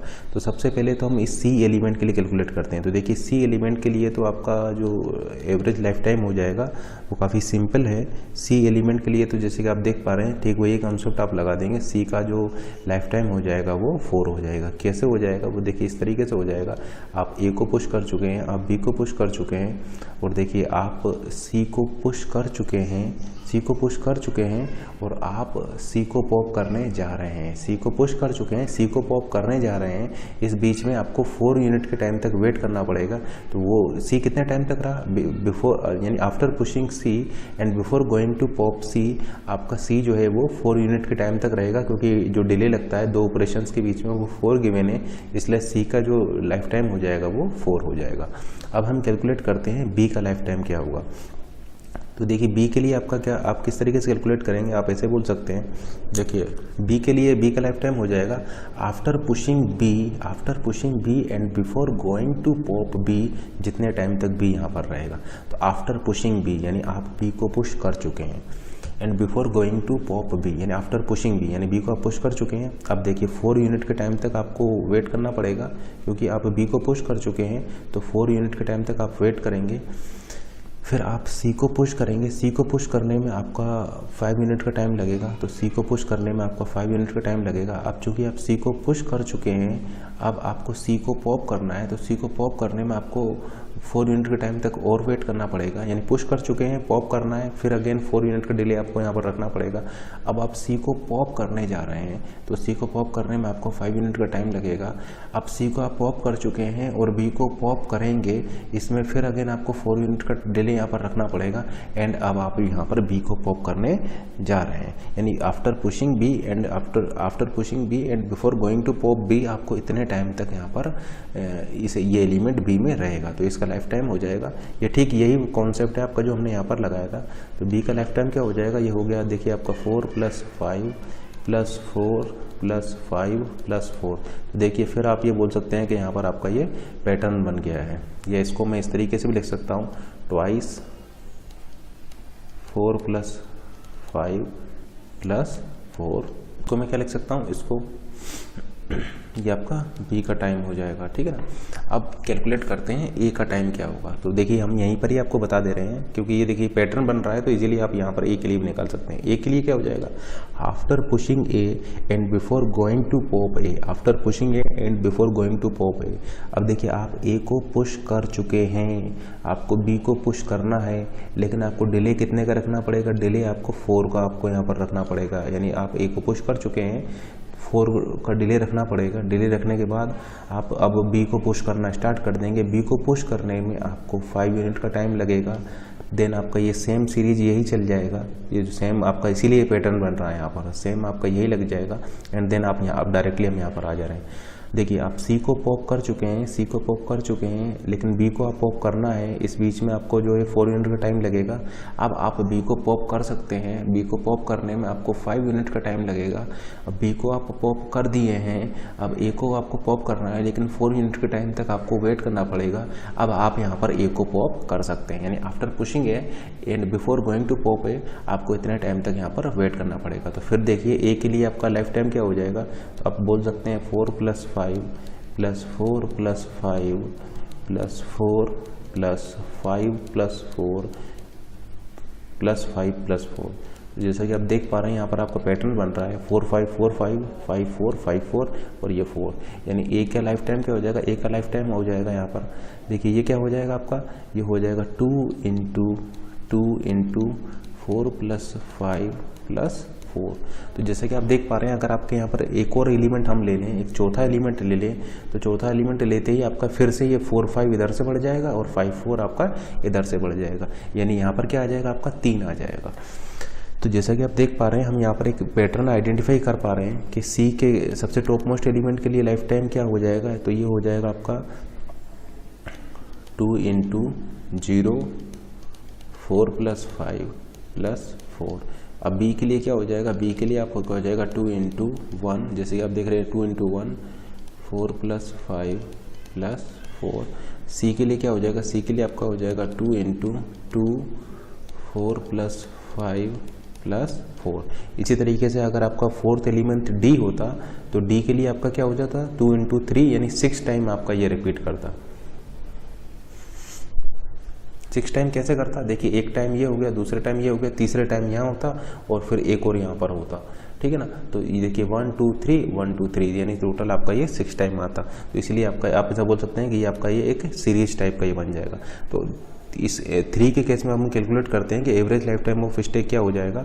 तो जैसे कि देखिए सी का लाइफ टाइम हो गया आपका 4 प्लस बी का लाइफ टाइम क्या हो जाएगा, ये देखिए 4 + 5 9 9 × 2 18 18 + 4 22, तो ये हो गया आपका 22। और ए का लाइफ टाइम क्या हो जाएगा, ए का लाइफ टाइम हो जाएगा 9 × 4 36 36 + 4 40, यानी ए का लाइफ टाइम है 40, बी का लाइफ टाइम है 22, सी का लाइफ टाइम है 4 और एवरेज हो जाएगा divided by number of element. Number of element है 3 which is equal to 66 divided by 3 which is equal to 22। तो जैसे कि आप देख पा रहे हैं, अब यहाँ पर average life time of stack आपका हो जाएगा 22, जहाँ पर कि आपने 3 कंटिन्यूसली पुश ऑपरेशन परफॉर्म किए हैं और 3 कंटिन्यूसली पॉप ऑपरेशन आपने यहाँ पर परफॉर्म किए हैं। अब लेट से हम इसको जनरलाइज करते हैं, इस क्वेश्चन को जनरलाइज कर रहे हैं। हम यहाँ पर लिख रहे हैं कि आप यहाँ पर n continuously push operation perform कर रहे हैं और फिर आप यहाँ पर n continuously pop operation perform कर रहे हैं, ठीक है ना।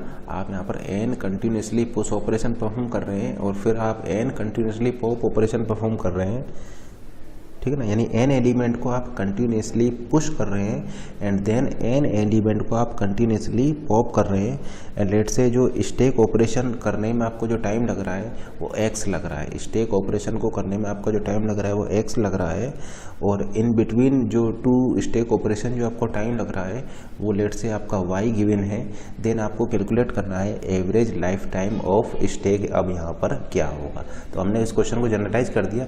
लेट से स्टेक ऑपरेशन करने में आपको x यूनिट का टाइम लग रहा है, in between any 2 stack operation आपका y यूनिट का टाइम है एंड आप n continuously push operation perform कर रहे हैं and then n continuously pop operation perform कर रहे हैं। देन आपको कैलकुलेट करना है average life time of stack आपका यहाँ पर क्या होगा। तो इस सेम क्वेश्चन को हम जनरलाइज करने जा रहे हैं। तो आपको हम बता चुके हैं कि जो आपका टॉप मोस्ट एलिमेंट होगा, यानी जो आपका टॉप मोस्ट एलिमेंट होगा, टॉप मोस्ट लेट से आपका फर्स्ट एलिमेंट है, तो उसके लिए आपका जो लाइफ टाइम हो जाएगा वो लाइफ टाइम क्या हो जाएगा, जैसे कि आप देख पा रहे हैं, आप डायरेक्टली यहाँ से लिख सकते हैं जो टॉप मोस्ट एलिमेंट के लिए लाइफ टाइम हो जाएगा 2 × 0। देखिए ये 4 क्या है, 4 है आपका, देखिए हमने 4 को माना था y, यानी 4 आपका था y, और 5 क्या था, 5 आपका है अब यहाँ पर x, यानी हो जाएगा आपका x प्लस वाई, और ये जो डिले हमने माना था in between any two stack operation, वो आपका यहाँ पर y गिवन है, तो ये आपका हो जाएगा प्लस वाई। उसी तरीके से जो सेकेंड टॉप मोस्ट एलिमेंट होगा उसके लिए डिले हो जाएगा, सेकेंड टॉप मोस्ट एलिमेंट के लिए डिले आपका ये हो जाएगा, यानी 2 × 1 x प्लस वाई। उसी तरीके से थर्ड टॉप मोस्ट एलिमेंट के लिए जो डिले हो जाएगा वो आपका हो जाएगा 2 × 2 x plus Y and so on. इसी तरीके से आप बोल सकते हैं कि जो nth टॉप मोस्ट एलिमेंट होगा, जो nth टॉप मोस्ट एलिमेंट होगा, nth टॉप मोस्ट एलिमेंट कौन सा होगा, nth टॉप मोस्ट एलिमेंट हो जाएगा ये बॉटम वाला, जिसका कि लाइफ टाइम सबसे ज़्यादा होगा। ये जो बॉटम वाला जो होगा ये एलिमेंट का लाइफ टाइम सबसे ज़्यादा होगा, तो nth टॉप मोस्ट एलिमेंट या ये बॉटम वाला एलिमेंट उसका लाइफ टाइम आपका हो जाएगा 2 × n-1। देखिए 3 के लिए 2 हुआ, 2 के लिए 1 हुआ, 1 के लिए 0 हुआ, तो nth के लिए n-1 हो जाएगा, तो 2 × n-1 x प्लस वाई। तो ये उन सारे n एलिमेंट्स के लाइफ टाइम हो जाएंगे। आपको कैलकुलेट करना है एवरेज लाइफ टाइम, तो उसके लिए आप इनका टोटल कैलकुलेट कीजिए। तो टोटल आप इनका कैलकुलेट करेंगे तो देखिए ये एक सीरीज बन चुकी है आपका, जिसमें कि आप देख पा रहे हैं ये 2 × x प्लस वाई को मैं यहाँ पर कॉमन ले सकता हूँ, तो मैंने कॉमन ले यहाँ पर 2 × x प्लस वाई। अब ये आपका क्या हो जाएगा, ये आपका हो जाएगा 0 + 1 + 2 प्लस अप टू ये n-1, ये n-1 तक ये सीरीज गई है, प्लस ये देखिए y plus Y up to n time, तो ये आपका हो जाएगा n × y। इसका आपने पढ़ा होगा, इसका समेशन क्या होता है, इसका समेशन होता है, देखिए कितने टर्म है यहाँ पर टर्म है आपके, देखिए 0 का आप हटा सकते हैं, तो 0 का हटा दीजिए, ये हो जाएगा आपका 1 + 2 + 2 अप टू n-1, यानी कितने टर्म है, ये टोटल आपके n-1 टर्म है, तो सीरीज हो जाएगा n-1 × n-1 + 1 डिवाइडेड बाई 2, तो ये -1 से +1 हट जाएगा, यानी इसका समेशन हो गया n × n-1/2। ठीक है ना। तो इस चीज़ को जब आप यहाँ पर पुट करेंगे, देखिए इसका सम क्या हो जाएगा, इसका सम हो जाएगा n × n-1 डिवाइडेड बाई 2। इसको पुट करेंगे तो 2 से 2 आपका कैंसिल हो जाएगा, यानी टोटल आ गया आपका n × n-1 × x plus Y plus ny। इसको सॉल्व करेंगे तो ये हो जाएगा, देखिए n² माइनस n, ये हो जाएगा आपका n² माइनस n, तो देखिए ये हो जाएगा n² x, ये हो जाएगा n² y, ये हो जाएगा minus nx minus ny plus ny, तो ये कैंसिल हो गया, और n² आप कॉमन ले लेंगे तो हो जाएगा n² x plus Y minus ny, ये हो जाएगा टोटल। और आपको कैलकुलेट करना है एवरेज, तो एवरेज हो जाएगा total divided by number of element, तो टोटल है n² x plus Y minus ny divided by total number of element n। तो एवरेज लाइफ टाइम आ जाएगा, या average life time of stack आपका हो जाएगा n × x plus Y minus Y, ये आपका आंसर हो जाएगा। ठीक है ना। तो आप ऐसा बोल सकते हैं कि average life time of stack आपका हो जाएगा n × x plus Y minus Y, ये आपका आंसर हो जाएगा। देखिए n² आप कॉमन ले लेंगे तो ये हो जाएगा n² x plus Y minus nx, ये आपका हो जाएगा टोटल। और एवरेज आपको कैलकुलेट करना है तो एवरेज आपका हो जाएगा total divided by number of element, यानी टोटल हो गया n² x plus Y minus nx divided by number of element आपके हो जाएंगे n, which is equal to n x plus Y n × x plus Y minus x। तो ये आपका हो जाएगा average life time of stack. तो average life time of stack आपका हो जाएगा n × x plus Y minus x, average life time of stack. तो इस तरीके से आप यहाँ पर कैलकुलेट कर सकते हैं, लेकिन इस क्वेश्चन को आपको इस तरीके से सॉल्व नहीं करना है। इस क्वेश्चन को आप सॉल्व कर सकते हैं n की वैल्यू पुट कर करके।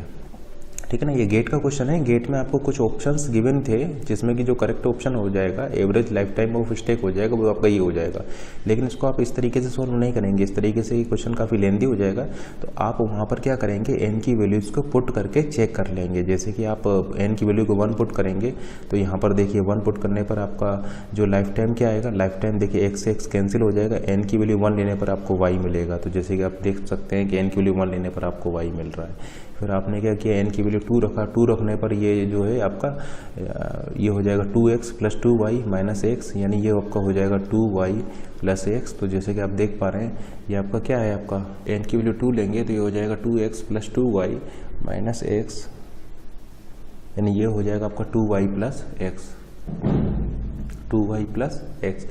एवरेज हो जाएगा आपका 2y प्लस एक्स। जैसे कि आप यहाँ पर चेक कर सकते हैं, यहाँ पर भी एवरेज आपका आएगा 2y प्लस एक्स। तो इस क्वेश्चन को इस तरीके से सॉल्व ना करके आप यहाँ पर एन की वैल्यू पुट करके और यहाँ पर फिर ये कैलकुलेट करके इस तरीके से इसको करेंगे तो आपका क्वेश्चन वहाँ पर जल्दी हो जाएगा। ठीक है ना। ये तो हमने ये फॉर्मूला ड्राइव किया है कि किस तरीके से ये average life time of stack आपका ये आता है। अदरवाइज अगर ये गेट में क्वेश्चन आपका आया हुआ है तो गेट में आपको इसको इस तरीके से ड्राइव नहीं करना था, वहाँ पर आपको एन की वैल्यू पुट करके और ये आंसर को क्रॉस चेक करना था। तो क्रॉस चेक आप इस तरीके से कैलकुलेट कर लीजिए अपने आंसर को, और फिर आपका जो जिससे ये टैली कर जा रहा है उसको आप इस तरीके से ऑप्शन को टिक कर सकते हैं। अदरवाइज इस तरीके से क्वेश्चन आपका काफ़ी लेंदी हो जाएगा। क्यू क्या होता है, क्यू आप ऐसा बोल सकते हैं कि क्यू आपका होता है first in first out. Q होता है आपका फर्स्ट इन फर्स्ट आउट, क्योंकि ये क्यू जो होता है वो आपका बोथ साइड ओपन होता है। क्यू जो होता है वो आपका बोथ साइड ओपन होता है। तो देखिए क्यू आपका इस साइड से भी ओपन है और क्यू आपका इस साइड से भी ओपन है। तो लेट से आपने एलिमेंट इंसर्ट किए हुए ए बी सी डी, तो देखिए सबसे पहले ए आया था, फिर आपका बी इंसर्ट हुआ है, फिर आपका इंसर्ट हुआ है, फिर आपका डी इंसर्ट हुआ है। तो जो पहले आया है वो सबसे पहले आउट होगा। ठीक है ना, यानी फर्स्ट इन फर्स्ट आउट, इसीलिए क्यू को आप बोलते हैं फर्स्ट इन फर्स्ट आउट, क्योंकि ये बोथ साइड ओपन होने की वजह से जो पहले आया है वो आपका पहले यहाँ पर आउट होगा।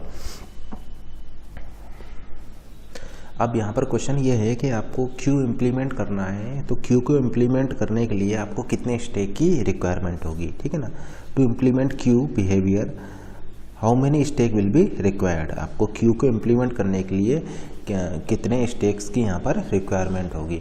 स्टेक आपको पता ही है, स्टेक आपका लिफो पर काम करता है जबकि क्यू आपका फिफो पर काम करता है। तो आपको क्यू को इम्प्लीमेंट करना है with the help of stack. तो कितने स्टेक यहाँ पर लगेंगे, तो ज़रा इस चीज़ को देखते हैं।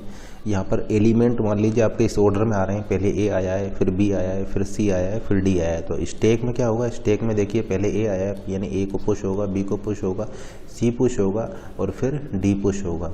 यानी स्टेक में आपका जो आउट होने का ऑर्डर होगा वो ये होगा, पहले डी आउट होगा, फिर ई आउट होगा, पहले डी आउट होगा, फिर आपका सी आउट होगा, फिर बी आउट होगा, फिर ए आउट होगा। यानी स्टेक में आपका ये ऑर्डर से वो आउट होंगे। जबकि क्यू में आप क्या देख रहे हैं कि पहले ए आया है, फिर बी आया है, फिर सी आया है, फिर डी आया है। तो आउट भी पहले ए ही होगा, फिर बी होगा, फिर सी होगा, फिर डी होगा। यानी स्टेक में, यानी क्यू में इन होने का ऑर्डर भी यही है और क्यू से आउट होने का ऑर्डर भी यहाँ पर यही है।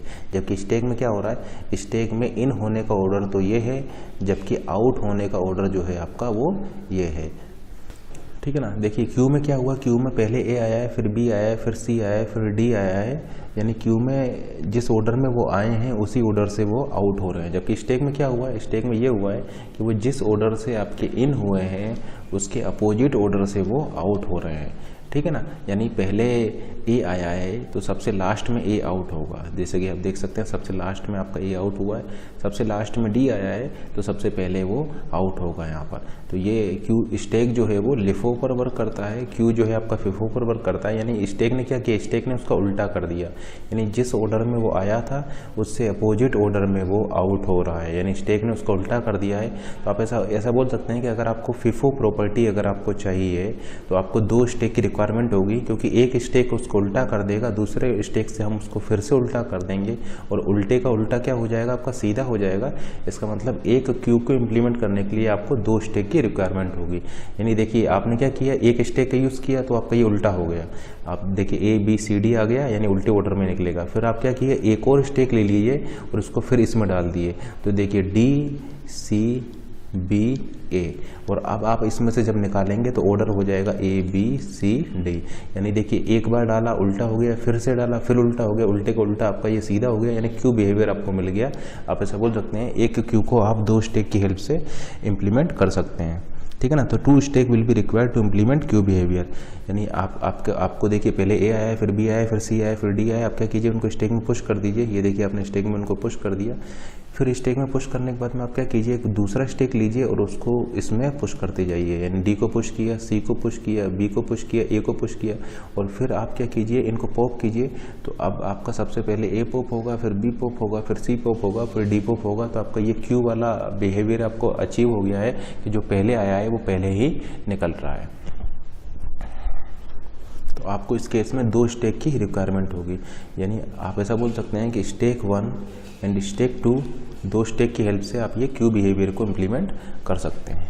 कैसे करेंगे कि आप पहले स्टेक में उन सारे एलिमेंट को पुश कर लीजिए। देखिए आपका एलिमेंट का ऑर्डर है ABCD। क्यू क्या करेगा, क्यू इसी ऑर्डर में लेगा और इसी ऑर्डर में आउट करेगा।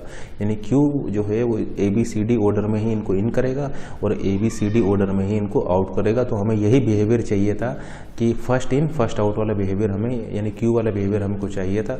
इसके लिए हमने 2 स्टेक लिए। सबसे पहले हमने क्या किया, पहले स्टेक में इनको पुश कर दिया। तो देखिए ABCD कर दिया। दूसरा स्टेक लिया, दूसरे स्टेक में अब हम क्या करेंगे, इस स्टेक से लेकर के पॉप करते जाएंगे और दूसरे स्टेक में पुश करते जाएंगे। तो देखिए DCBA। अब अगर आप इस स्टेक 2 से इनको पॉप करेंगे तो उनका ऑर्डर आपका यही आ जाएगा। देखिए पहले A पॉप होगा, फिर B होगा, फिर C होगा, फिर D होगा, और यही उनके आने का ऑर्डर था। यानी 2 स्टेक की हेल्प से आपको ये क्यू वाला बिहेवियर यहाँ पर अचीव हो चुका है। यानी एक स्टेक को, यानी एक क्यू को आप इम्प्लीमेंट कर सकते हैं बाय यूजिंग 2 स्टेक। अब इसका उल्टा देखते हैं। मान लीजिए आपको स्टेक बिहेवियर इम्प्लीमेंट करना हो तो आपको कितनी क्यू की रिक्वायरमेंट होगी।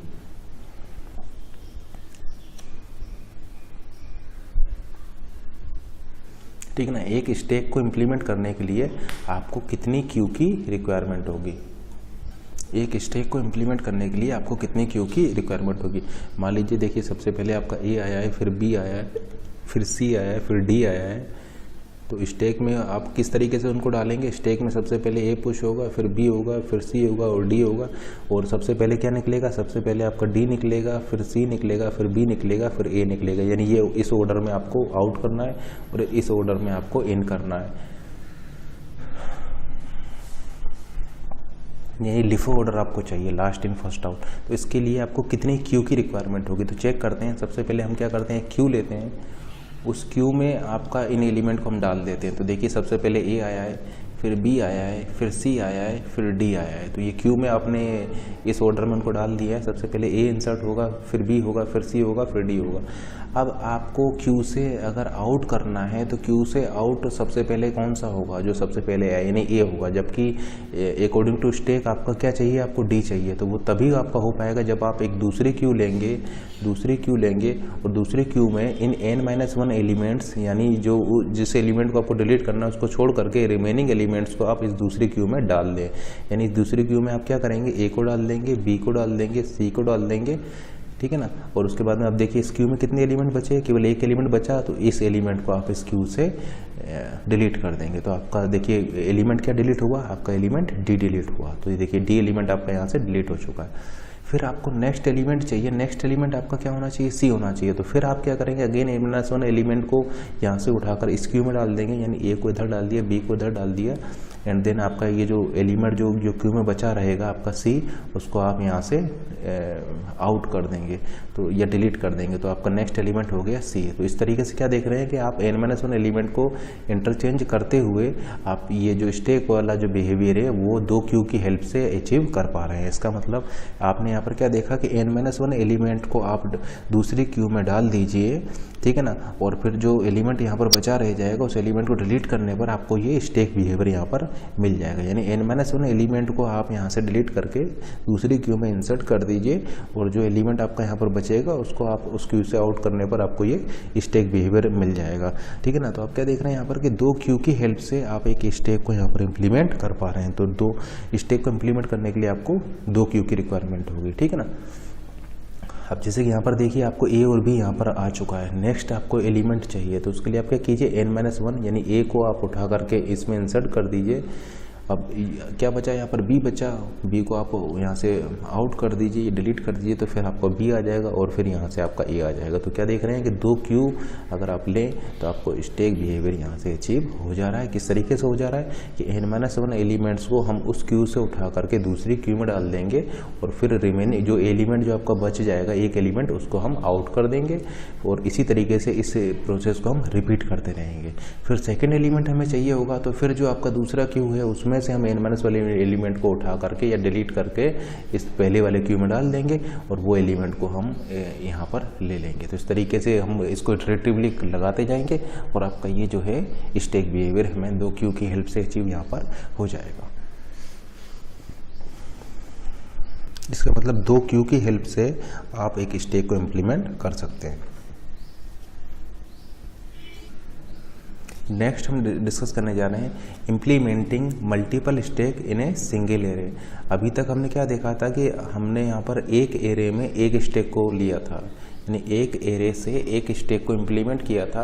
अब हम क्या करने जा रहे हैं कि एक एरे से मल्टीपल स्टैक्स को इम्प्लीमेंट करेंगे, ठीक है ना। Implementing multiple stack in single array.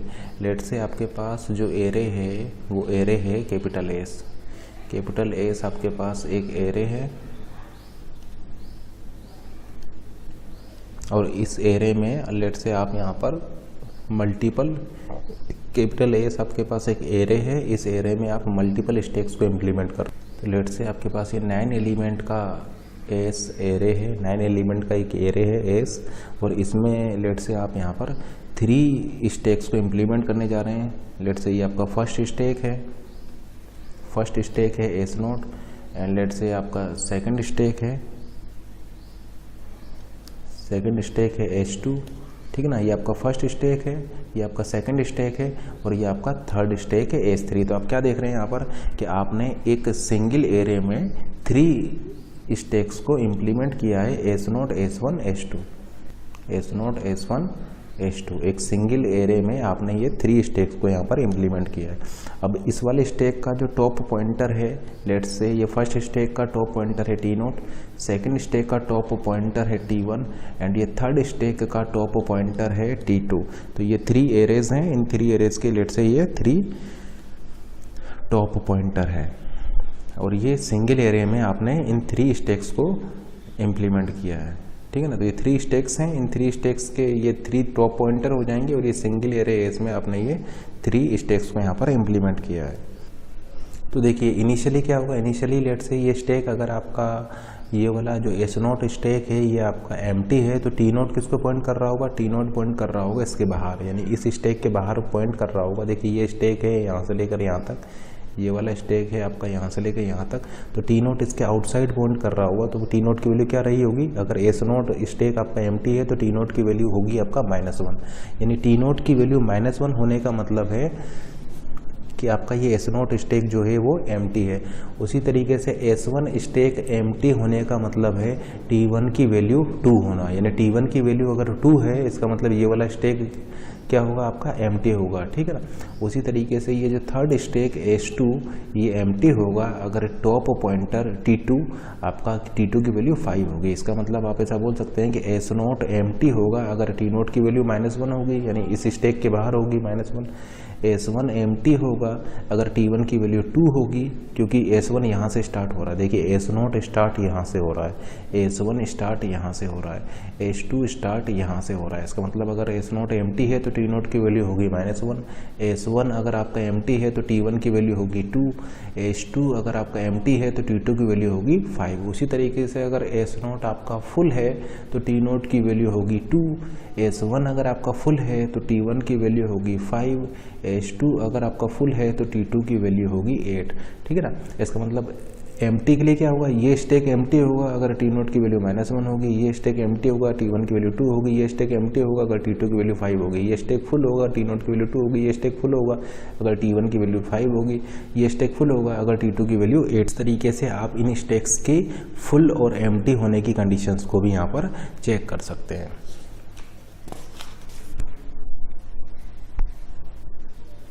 लेकिन ये जो आपका जो इम्प्लीमेंटेशन है एक सिंगल एरे में मल्टीपल स्टेक्स का जो इम्प्लीमेंटेशन है ये इनएफिशिएंट है in terms of memory. Inefficient इसलिए है, जैसे कि एक एग्जांपल से देखते हैं। मान लीजिए इस स्टेक की हम बात करें, आपको 5 एलिमेंट पुश कराना है, आपने 5 T0 की वैल्यू है आपका -1 प्लस करके आपने ये 5 एलिमेंट को इंसर्ट करा दिया, पुश करा दिया। अब आपका T0 पॉइंट कर रहा होगा 0 को।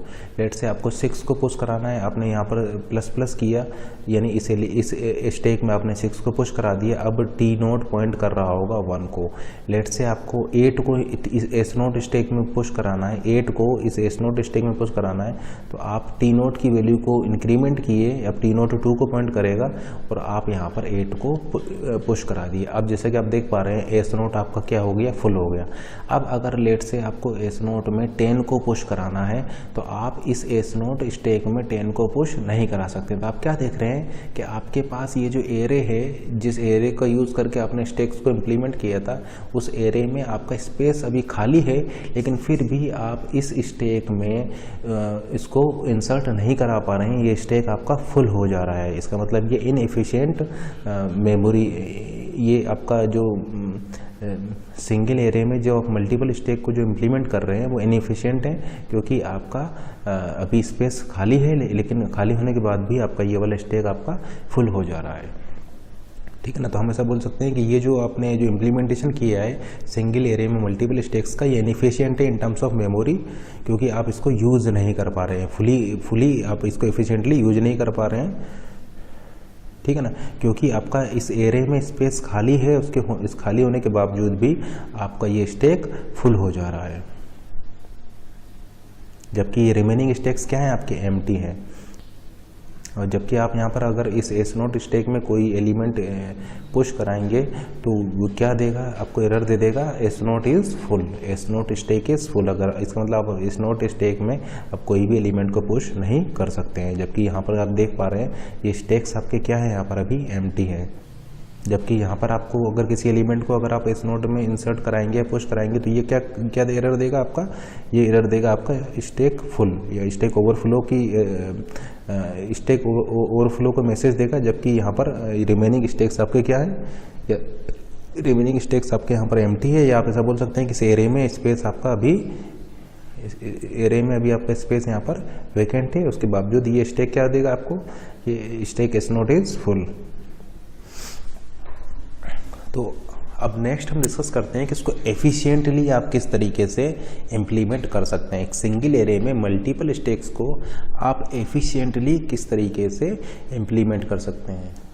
तो देखिए इस सेम एरे एस में हम 2 स्टेक्स को इम्प्लीमेंट कर रहे हैं, और वो इस तरीके से कर रहे हैं कि वो दोनों स्टेक्स एक दूसरे की अपोजिट डायरेक्शन में है। लेट से अगर S0 स्टेक यहाँ से हैं तो S1 स्टेक आपका इस डायरेक्शन से है, यानी S0 स्टेक इस डायरेक्शन में ग्रो करेगा और S1 स्टेक जो है वो इस डायरेक्शन में ग्रो करेगा। यानी दोनों के जो डायरेक्शन है वो हमने अपोजिट लिया हुआ है। ऐसा क्यों लिया हुआ है वो अभी आपको क्लियर हो जाएगा। तो ये मान लीजिए कि आपका S0 स्टेक है और ये मान लीजिए कि आपका S1 स्टेक है। ठीक है ना, ये S0 स्टेक है, ये आपका S1 स्टेक है। इस डायरेक्शन में S0 ग्रो करेगा और इस डायरेक्शन में आपका S1 स्टेक ग्रो करेगा। तो आप क्या देख रहे हैं यहाँ पर कि मोर देन 1 स्टेक यानी 2 स्टेक्स को हमने एक सिंगल एरे से इम्प्लीमेंट किया है, और वो भी एफिशिएंट तरीके से हमने इम्प्लीमेंट किया है। लेट से इस स्टेक का जो टॉप पॉइंटर है वो T0 है, और इस वाले स्टेक का जो टॉप पॉइंटर है वो T1 है।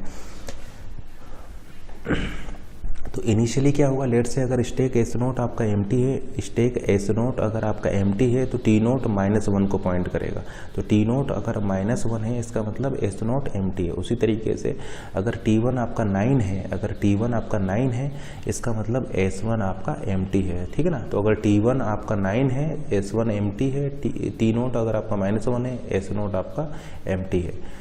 उसके बाद में आपको फुल की कंडीशन देखते हैं। अब देखिए, अगर आप मान लीजिए आपको एलिमेंट इस वाले स्टेक में पुश कराना है, एस नोट स्टेक में अगर आपको एलिमेंट को पुश कराना है तो आप क्या करेंगे, इस टी नोट को इंक्रीमेंट करेंगे और उस एलिमेंट को पुश कर देंगे। लेट से आपको 5 को पुश कराना है तो आप 5 को यहाँ पर पुश करेंगे, इसको इंक्रीमेंट करेंगे। लेट से फिर आपने 8 पुश कराया तो 8 को आप यहाँ पर पुश करेंगे, फिर इसको इंक्रीमेंट करेंगे। इसका मतलब इस एरिया में, इसका मतलब इस स्टेक में एलिमेंट को पुश करने के लिए आपको टी नोट को क्या करना पड़ेगा, इंक्रीमेंट करना पड़ेगा। यानी टी नोट प्लस प्लस आपको करके इसमें आप पुश करा सकते हैं। यहाँ पर आपको क्या करना पड़ेगा, यहाँ पर पुश करने के लिए आपको इस T1 को डिक्रीमेंट करना पड़ेगा। लेट से अगर T1 की वैल्यू 9 है, T1 की वैल्यू अगर 9 है इसका मतलब S1 स्टेक आपका एम्प्टी होगा। फिर आपको एलिमेंट को अगर इंसर्ट कराना है तो आप करें T1 माइनस, यानी T1 को आपने इंक्रीमेंट किया, T1 को आपने डिक्रीमेंट किया, यानी 9 से 8 हो जाएगा और आप यहाँ पर उस एलिमेंट को इंसर्ट कर सकते हैं। फिर मान लीजिए आपको फिर नेक्स्ट एलिमेंट को इंसर्ट कराना है, नेक्स्ट एलिमेंट को पुश कराना है S1 में, तो फिर आप T1 को डिक्रीज कीजिए 1 से, T1 को डिक्रीज कीजिए 1 से, तो 8 से 7 हो जाएगा और आप यहाँ पर एक एलिमेंट को इंसर्ट या पुश करा सकते हैं। अगेन आपको फिर एक और एलिमेंट को पुश कराना है S1 में, तो फिर आप T1 को डिक्रीज कीजिए और आप यहाँ पर पुश करा सकते हैं। इसका मतलब यहाँ पर पुश कराने के लिए आपको टी नोट को इंक्रीज करना होगा, यहाँ पर पुश कराने के लिए आपको T1 को डिक्रीज करना होगा। तो ये पुश के लिए आपको डिक्रीज करना होगा। इसी तरीके से पॉप कराने के लिए आपको यहाँ पर क्या करना होगा, टी नोट को डिक्रीज करना होगा। तो आपको पॉप कराने के लिए टी नोट को डिक्रीज करना होगा, जबकि यहाँ पर देखिए अगर आपको पॉप कराना है तो पॉप कराने के लिए T1 को इंक्रीज करना होगा। तो यहाँ पर पॉप के लिए आपका T1 को इंक्रीज करना होगा। तो इस तरीके से आप यहाँ पर पुश और पॉप ऑपरेशंस यहाँ पर इन दोनों स्टेक्स के लिए डिफाइन कर सकते हैं। इसका फ़ायदा क्या होगा, इसका फ़ायदा ये होगा कि लेट से अगर मान लीजिए आप S1 स्टेक में एलिमेंट को पुश नहीं कर रहे हैं तो S0 स्टॉक तब तक फुल नहीं होगा जब तक कि इसमें कोई स्पेस रहेगा। यानी ये 100% अब इस एरे एस का यूटिलाइजेशन करेगा। जैसे कि आपने यहाँ पर 1 डाला, 2 डाला, 3 डाला, फिर यहाँ पर लेट से आपने जैसे कि देखते हैं आपने यहाँ पर 1 डाला, 2 डाला, 3 डाला, पुश किया, फिर आपने यहाँ पर लेट से 9 डाला, 10 डाला, फिर मान लीजिए आप यहाँ पर 15 को डाल रहे हैं, 0 डाला, 8 डाला एंड फिर आपने यहाँ पर 9 डाला, तो अब आपका ये स्टेक फुल होगा। इसका मतलब आप ऐसा बोल सकते हैं कि स्टेक तब तक फुल नहीं होगा जब तक कि इस एरिया में कोई स्पेस आपका बचा रह जाएगा, ठीक है ना। यानी ये 100% इसको यूटिलाइज कर रहा है, यानी S0 भी इसको 100% यूटिलाइज कर सकता है और S1 भी इसको अब 100% यूटिलाइज कर सकता है। तो ये इसका बेनिफिट हो जाएगा क्योंकि अब ये दोनों स्टेक आपके अपोजिट डायरेक्शन में ग्रो कर रहे हैं, तो उसकी वजह से अब आप इसको 100% यूटिलाइज कर सकते हैं। तब बोल सकते हैं कि ये स्टेक S0 या स्टेक S1 केवल उसी केस में फुल होगा जबकि ये आपका एरे एस जो है वो फुल हो जाए। यानी जब तक ये एरे एस फुल नहीं होगा तब तक इन दोनों स्टेक्स में से आप किसी भी स्टेक में आप एलिमेंट को पुश कर सकते हैं। अब क्वेश्चन यहाँ पर ये होता है कि आप कब ऐसा बोल सकते हैं कि स्टेक आपका फुल हो गया। यानी क्वेश्चन है when we can say stack is full. Question है मेरा when we can say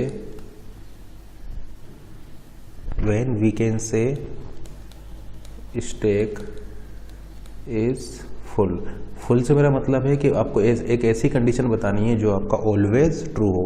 when we can say that stack is full, और फुल से मेरा मतलब है कि आपको ऑलवेज फुल हो, वो वाली एक ऐसी कंडीशन बतानी है जो आपका ऑलवेज ट्रू हो। तो ऑप्शन ए लेट से आपका गिवन है T0 इक्वल n-1। लेट से जो एरे एस है, एरे एस का जो साइज है वो n है, यानी एरे एस का जो साइज है वो आपका n है, यानी इसमें n सेल्स हैं आपके, n एलिमेंट्स आपके आ सकते हैं। ऑप्शन बी लेट से हम यहाँ पर लिख रहे हैं T1 इक्वल 0। ऑप्शन सी है मान लीजिए T0 equal T1 equal n/2। Option D है T1 equal to T note -1 और ऑप्शन ई है टी नोट इक्वल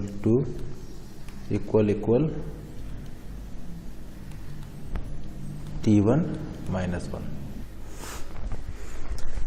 तो बताइए इनमें से आपका कौन सा ऑप्शन ट्रू होगा। When you can say stack is full, always वाला कंडीशन आपको बताना है। तो देखिए ये टी नोट इक्वल n-1 यानी ये आपका टी नोट है। अगर टी नोट में आप यानी स्टेक एस नोट में आप इंसर्ट करते जा रहे हैं, पुश करते जा रहे हैं और अगर ये n-1 हो जा रहा है तो बिल्कुल आप ऐसा बोल सकते हैं कि अगर ये जो टी नोट है वो आपका n-1 हो गया तो ये स्टेक आपका फुल हो जाएगा। यानी टी नोट की वैल्यू अगर n-1 हो गई तो स्टेक आपका फुल हो जाएगा। लेकिन ये आपका वन वे है, यानी ये आपका ऑलवेज ट्रू नहीं है। हमने क्या बोला, हमने बोला है कि अगर टी नोट की वैल्यू n-1 हो जाती है तो स्टेक आपका फुल हो जाएगा। लेकिन स्टेक अगर आपका फुल है तो ज़रूरी नहीं है कि टी नोट की वैल्यू n-1 हो। फॉर एग्जांपल अगर T1 की वैल्यू 0 है, देखिए इस डायरेक्शन में आप स्टेक S1 में आप एलिमेंट को इंसर्ट करते आ रहे हैं, स्टेक S1 में आप एलिमेंट को पुश करते आ रहे हैं और अगर आपका T1 की वैल्यू 0 हो गई उस केस में भी स्टेक आपका फुल हो जाएगा। या इधर से आप टी नोट को ला रहे हैं, इधर से आप T1 को ला रहे हैं और उस केस में भी स्टेक आपका फुल हो सकता है। तो ये केवल वन वे है, यानी आप ऐसा बोल सकते हैं कि एक पर्टिकुलर केस है स्टेक के फुल होने का, लेकिन ऑलवेज वाला केस ये नहीं है। यानी हम ऐसा बोल सकते हैं कि अगर टी नोट की वैल्यू n-1 होगा तो स्टेक आपका फुल होगा, लेकिन अगर स्टेक आपका फुल है तो इसका ये मतलब नहीं है कि टी नोट की वैल्यू n-1 ही हो। इसका मतलब ये पर्टिकुलर केस में आपका ट्रू है या ऑलवेज ट्रू नहीं है। इसका मतलब ये ऑप्शन आपका फॉल्स हो जाएगा। उसी तरीके से T1 = 0 है, ये भी आपका पर्टिकुलर केस में ट्रू है, ठीक है ना, ऑलवेज आपका ट्रू नहीं है। जैसे कि देखिए T1 की वैल्यू आप इस स्टेक S1 में एलिमेंट को पुश करते आ रहे हैं, T1 की वैल्यू 0 हो गया, स्टेक फुल हो जाएगा, तो ये पर्टिकुलर केस है। लेकिन स्टेक फुल है तो ज़रूरी नहीं है कि T1 की वैल्यू 0 ही रही हो, ठीक है ना। उसी तरीके से ये ऑप्शन भी आपका ऑलवेज ट्रू नहीं है। ये ऑप्शन क्या बोल रहा है कि आप आधा इसमें भरे और आधे एलिमेंट आप इसमें पुश किए, यानी आधे एलिमेंट आपने एस नोट में पुश किए, आधे एलिमेंट आपने T1 में पुश किए, तो ये भी पर्टिकुलर केस है, ऑलवेज ट्रू नहीं है।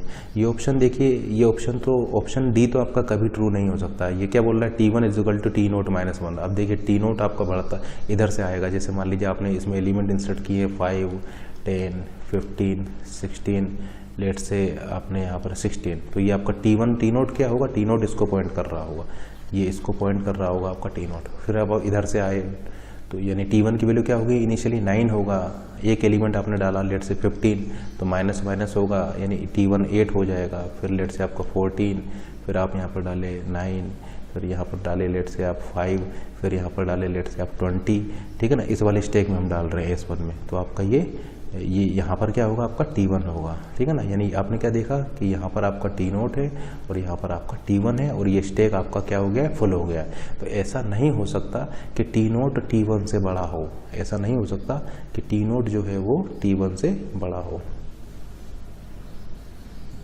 जबकि यहाँ पर क्या, ये क्या बोल रहा है, ये बोल रहा है कि T1 बड़ा है, टी नोट आपका छोटा है। जबकि ये क्या बोल रहा है, ये आपका ये बोल रहा है, जबकि देखिए यहाँ पर ऐसा नहीं हो सकता कि टी नोट बड़ा हो और T1 आपका छोटा हो, टी नोट बड़ा हो और T1, ऑलवेज टी नोट छोटा होगा और T1 आपका बड़ा रहेगा, टी नोट छोटा होगा और T1 आपका बड़ा होगा। जबकि ये क्या बोल रहा है, आपका ये बोल रहा है कि T1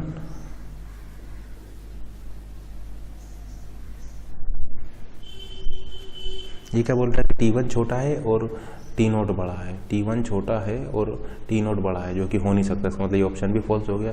अब जरा इस कंडीशन को चेक करते हैं, तो देखिए ये आपका आंसर हो जाएगा T नोट = T1 -1, क्योंकि स्टेक आपके फुल तभी होंगे जब ये दोनों top pointer side by side होंगे। देखिए ये इस केस में स्टेक आपका फुल है, तो स्टेक फुल आपका तभी होगा जब ये दोनों top pointer side by side होंगे और जहाँ पर कि टी नोट आपका T1 से छोटा होगा। या आप ऐसा बोल सकते हैं कि टी नोट, देखिए टी नोट में अगर आप एक जोड़ दीजिए, ये टी नोट है, टी नोट +1 आपका T1 हो जाएगा, टी नोट +1 आपका T1 हो जाएगा, टी नोट +1 = T1 या T1 - 1 = टी नोट। तो आप ऐसा बोल सकते हैं कि उस केस में, जिस केस में कि ये टी नोट और T1 साइड बाई साइड होंगे, उस केस में ये ऑलवेज स्टेक आपका फुल रहेगा। तो आपका आंसर हो जाएगा E. T naught is equal to T1 minus 1 या T naught plus 1 is equal to T1। अब देखिए ये जो हमने जो कंडीशन लिखी है ये बाउंड्री पर भी ट्रू है। जैसे कि देखिए लेट से आप इधर से स्टेक 1 में एलिमेंट को पुश करते आ रहे हैं और स्टेक S2 आपका एम्प्टी है। अब चूंकि स्टेक S2 आपका एम्प्टी है तो टी नोट की वैल्यू क्या रही होगी, -1 रही होगी। इसमें आप पुश करते आ रहे हैं तो लेट से ये आपका फुल हो गया है, यानी T1 आपका 0 पर पहुंच चुका होगा। अब देखिए T naught plus 1 is equal to T1, T naught plus 1 is equal to T1, ये कंडीशन यहाँ पर भी ट्रू है।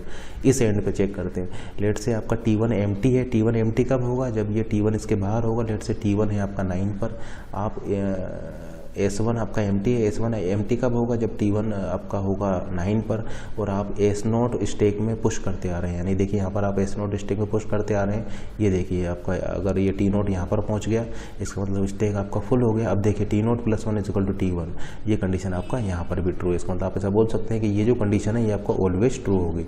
इस तरीके से आप एफिशिएंटली एक सिंगल एरिया में 2 स्टेक्स को इम्प्लीमेंट कर सकते हैं, जहाँ पर कि स्टेक के फुल होने की कंडीशन होगी ये, स्टेक के फुल होने की कंडीशन ये होगी और स्टेक के एम्प्टी होने की, इस पहले स्टेक के एम्प्टी होने की कंडीशन हो जाएगा T naught is equal to -1, इस दूसरे स्टेक के एम्प्टी होने की कंडीशन हो जाएगा T1 इज इक्वल टू 9 और स्टेक के फुल होने की कंबाइंड कंडीशन हो जाएगा T naught is equal to T1 minus 1। Push होने के लिए आप इसको प्लस करेंगे, पॉप के लिए माइनस करेंगे, यहाँ पर पुश के लिए माइनस करेंगे, पॉप के लिए प्लस करेंगे और ये दोनों रिवर्स डायरेक्शन में इस तरीके से आप इसको इम्प्लीमेंट करेंगे। ये आपका एफिशिएंट है। एफिशिएंट क्यों है कि जब तक आपका ये एरे एस फुल नहीं होगा तब तक आपका ये स्टेक भी फुल नहीं होगा। आप या तो इसमें एलिमेंट को इंसर्ट पुश या पॉप कर सकते हैं आप, या फिर इसमें एलिमेंट को पुश या पॉप कर सकते हैं। इन दोनों ही स्टेक जो फुल होंगे ये एक साथ फुल होंगे। देखिए जब अगर एस नोट फुल हो गया है इसका मतलब उसी टाइम पर S1 भी आपका फुल हो जाएगा और उसी टाइम पर ये एरे भी फुल हो जाएगा। तो आप यहाँ पर ऐसा बोल सकते हैं कि एरे फुल होने का मतलब है इस स्टेक के भी फुल हो जाना और इस वाले स्टेक का भी फुल हो जाना। इसलिए आप हमेशा बोल सकते हैं कि आपका एफिशिएंटली आपने एक सिंगल एरे में 2 स्टेक्स को यहाँ पर इम्प्लीमेंट किया है। करने जा रहे हैं एप्लीकेशंस ऑफ स्टेक, यानी स्टेक्स के आपके क्या क्या एप्लीकेशंस हैं। तो एप्लीकेशंस ऑफ स्टेक, तो स्टेक का फर्स्ट एप्लीकेशन है रिकर्शन, यानी स्टेक का आप रिकर्शन में यूज़ करेंगे। तो स्टेक का फर्स्ट एप्लीकेशन है रिकर्शन। सेकंड एप्लीकेशन हम स्टेक का डिस्कस करेंगे टावर ऑफ हेनोई प्रॉब्लम, यानी टावर्स ऑफ हेनोई प्रॉब्लम में हम देखेंगे किस तरीके से हम स्टेक का यूज़ करते हैं। थर्ड हम डिस्कस करेंगे फिबोनाची सीरीज़, तो फिबोनाची सीरीज़ में भी हम इसका एप्लीकेशन देखेंगे कि किस तरीके से आप इसको यूज़ करेंगे। नेक्स्ट हम डिस्कस करेंगे पोस्ट फिक्स नोटेशन, और पोस्ट फिक्स नोटेशन में हम देखेंगे कि स्टेक आपका किस तरीके से वहाँ पर हम यूज़ करेंगे। और नेक्स्ट हम डिस्कस करेंगे प्रीफिक्स नोटेशन, तो प्रीफिक्स नोटेशन में भी आप देखेंगे कि हम वहाँ पर स्टेक का ही यूज़ कर रहे हैं। तो एप्लीकेशंस ऑफ स्टेक में हम ये 5 टॉपिक्स आपको डिस्कस करेंगे। तो फर्स्ट हम डिस्कस करने जा रहे हैं रिकर्शन।